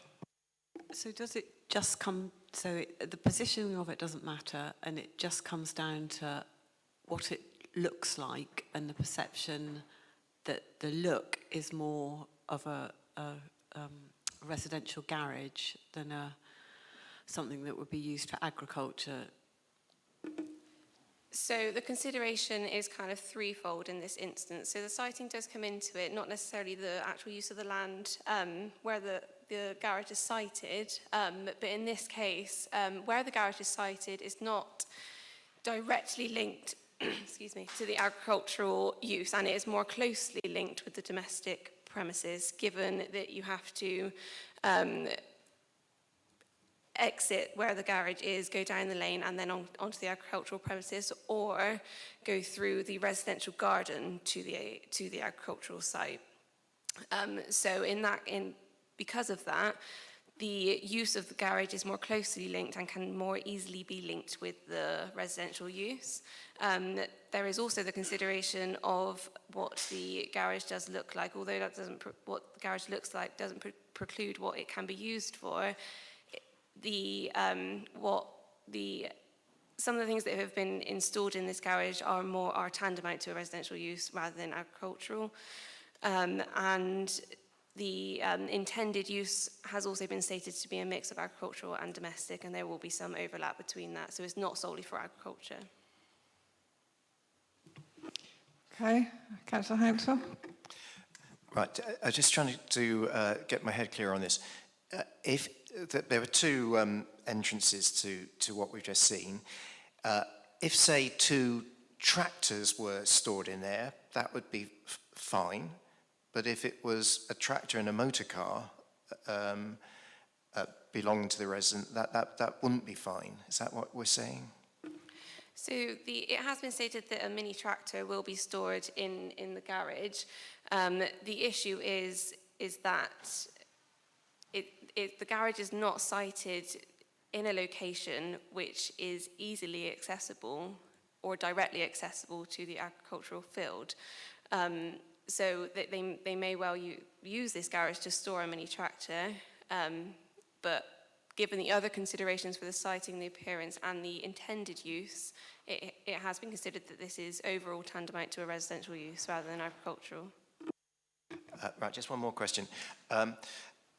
The speaker spoke about the need for security, and I can understand that on a farm. Is the fact that it's sited near to the residential house actually sensible rather than it being somewhere located further away? That could be a consideration. It was my assessment that this is not the only option to create storage which is secure. And there are other options within the agricultural sites themselves to create agricultural storage like you would generally see an agricultural barn, which could be made secure. Councillor Hughes. Thank you. So are there any residential style garages in that same location? Do they have anywhere where they could put domestic goods other than this one they've just built? So, if I use my cursor. So this is the dwelling here, and around here is where the residential parking is, which is, there isn't a garage here at the moment, but that is residential parking with some gates here to access, which comes off of this main road. Where this is the only garage there because there's not room for any more, and this is owned by the applicant. And then these are residential properties, so 3 residential properties which surround, so this one, and this one. But there aren't any actual garages other than the one here. Okay, and assuming that farming activities are going on, obviously that garage isn't going to store the majority of farming activity. So do we know where the majority of it is actually stored for agricultural use on this farm? I'm not sure where the rest of the equipment is, but the size of the garage does certainly limit the amount of agricultural equipment that could be stored in that garage. Okay, thank you. Councillor Bromley. Thank you, Chair. Thank you. Are the building materials in keeping with the local area? I don't have its officer opinion that there is no objection to the actual visual appearance of the garage itself. It's just purely on Greenbelt grounds. Councillor Jackson. So if I've understood it correctly, if a planning application came in for a domestic garage, normal way, I mean, we've heard quite a bit about how garages were built that were too small for modern vehicles, so the owner might quite legitimately need somewhere to store a Land Rovers or larger vehicles. Would that be acceptable in this location in the Greenbelt, or is it the case that all domestic developments like this are unacceptable or inappropriate in the Greenbelt? That's the first question. And secondly, I haven't really I'm a bit spatially challenged. You could get a mini tractor in there. Could you get a normal sized tractor? And I'm not clear what kind of farming is being carried on, whether it's pastoral and he might want to store grain or what or not. It doesn't look like he's growing wheat or anything. So in terms of your first question, if this application were to come forward for a domestic garage outside of the curtilage, then it would not meet any of the exceptions stated within the MPPF, so it would be considered inappropriate development.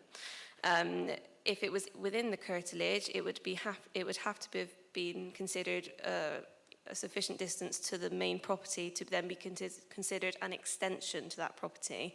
This is not the case because it is located outside the residential curtilage, so it is a new building, which is inappropriate development. With regards to the size of the tractors, I don't believe that you could fit a standard size tractor in this garage. It would only enable a mini tractor. And then with regards to the type of agricultural activity, I believe there is a range of agricultural activity going on the site. I believe there is some animals kept on the site and some farming of hay and other associated farming activity. Okay. Do I have any more questions from anyone? Councillor Hansel? Sorry, just one more question. Right, this is just sort of looking ahead. If we agree with your recommendation and refuse permission, then I guess this becomes a case for planning enforcement. It's unlikely that the owner would dismantle it and probably would just leave it there. And then it becomes whether pursuing the enforcement case, you weigh up whether it's in the public interest, the costs involved. Is there a span of time where if that was left there, it would become permitted development? You know, if it was just left there for 10 years while there were sort of, arguments going on, is there a point in time where it would automatically become accepted? So in terms of the enforceability of this, if the committee are minded to go with the officer recommendation and refuse this application, the applicant will have the right to appeal, and we will need to wait for the outcome of that appeal to then it be handed back to enforcement. It will be up to the enforcement team how they decide to proceed. It will likely be the case that an enforcement notice would be served and there would be given perhaps 6 months for the building to be removed from the site. And if that enforcement notice can be appealed, and if we need to wait for the outcome of that, but if it is unlikely that there will be a very long length of time allowed where this could then, it wouldn't be the case that this would then become PD per se. The enforcement case would go through a series of stages, and hopefully it doesn't come to that, but we will require its removal if it gets to that point. Sarah, did you want to come in, or she's answered it? Dealt with that very well. Excellent. Anybody else got any questions? I have, if not, carry on. Oh, no, I have. So, I don't know whether we should get so hung up on tractors, because farmers use a lot of different vehicles these days, and I know one vehicle which is used a lot and is often stolen is a quad bike, and you could fit probably 3 quad bikes in there at least. So I think, not to get hung up on tractors, it could still be used to store agricultural vehicles. So if looking at the appearance then, the applicant did say that he was quite happy to make it look more like a farmyard building, if that helps. But obviously you feel that that wasn't sufficient. Can you just explain why? So during the run of this application, it was deemed to not be necessary to make amendments to this scheme, given that it has already been built. Going forward, if it were to be revised to make the appearance more agricultural, we would still have the issue of where it is placed in relation to the agricultural field, so there would still be an objection on those grounds. Thank you, that's good.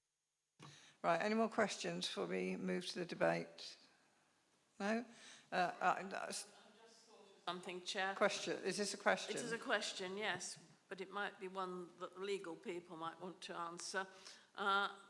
I know very well how much damage is done to agricultural buildings, harm to animals and so on.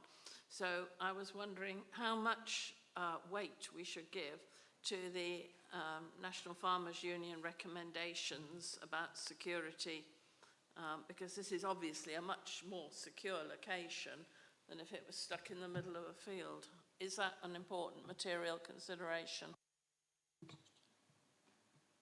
Who would like to answer?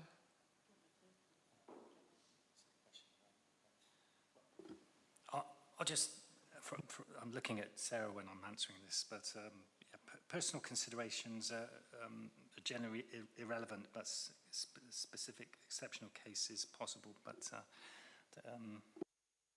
whether that falls under that category, I'm just looking at Sarah, might be able to elaborate. Yeah, I mean, I'm not sure that this would be regarded as a personal, a building for personal reasons. I mean, this is put forward as an agricultural building, and it's referred to with regard to the NFU and whether, that should be given weight in terms of security needs, etc. Well, security, crime and that sort of thing can be a material consideration, often is a material consideration, but without knowing the details that were put into the application in relation to that, it's very difficult to recommend to you how much weight that might be given. I suspect that the case officer will be aware of if that has been put to her in the course of the application as being something to be taken into account, and whether the case officer can explain if that's the case and how much weight it's been given, which would be really based upon the information that he was provided with. So I have taken into consideration the safety implications and how secure this garage would be in terms of crime and theft, and whether that could constitute very special circumstances to outweigh the harm caused by the inappropriate development.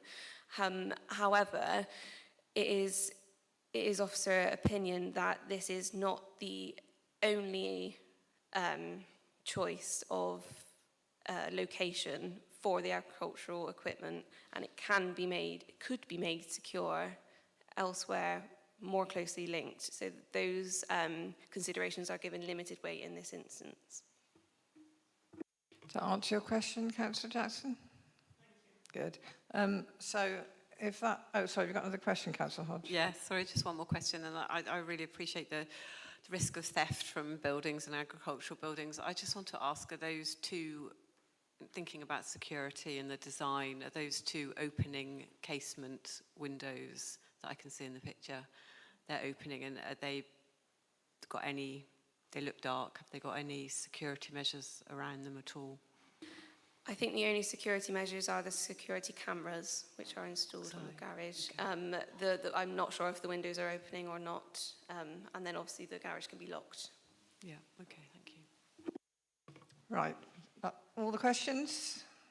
Yep. Right, we'll move to debate, and I'm going to invite Councillor Davies to open the debate, as it's your patch.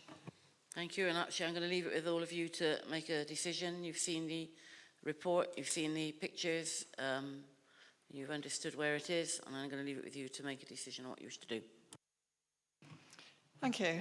Right, debate. Who would like to speak? Councillor Jackson? Well, this is another one that we've got where you can see both sides of the argument so clearly.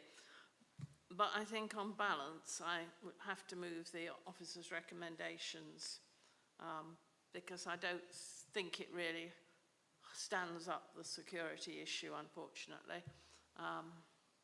Yeah. Okay, so we have a motion being moved by Councillor Jackson to support the officer's recommendation. Do I have a seconder for that? Councillor Hounsell? Yeah, I'll second that. Yeah, but we can see arguments at either side, but I think we should support the officer who has, made the case. It just doesn't look like an agricultural building, and I think we should accept the officer's judgment on this and support her. Okay, thank you, Councillor Hounsell. Councillor Bromley, did you want to speak? Yes, it's just a sort of a question, well, sort of a comment really. I mean, I suppose if it was permitted, this may set some sort of precedent, I imagine. I don't know. I mean, that would be a possibility of danger, isn't it, anyway? I imagine. Okay, does anybody else want to contribute anything to debate before we go to the vote? No? Okay, so the motion we have on the table is to support the officer's recommendation to refuse, proposed by Councillor Jackson and seconded by Councillor Hounsell. All those in favour?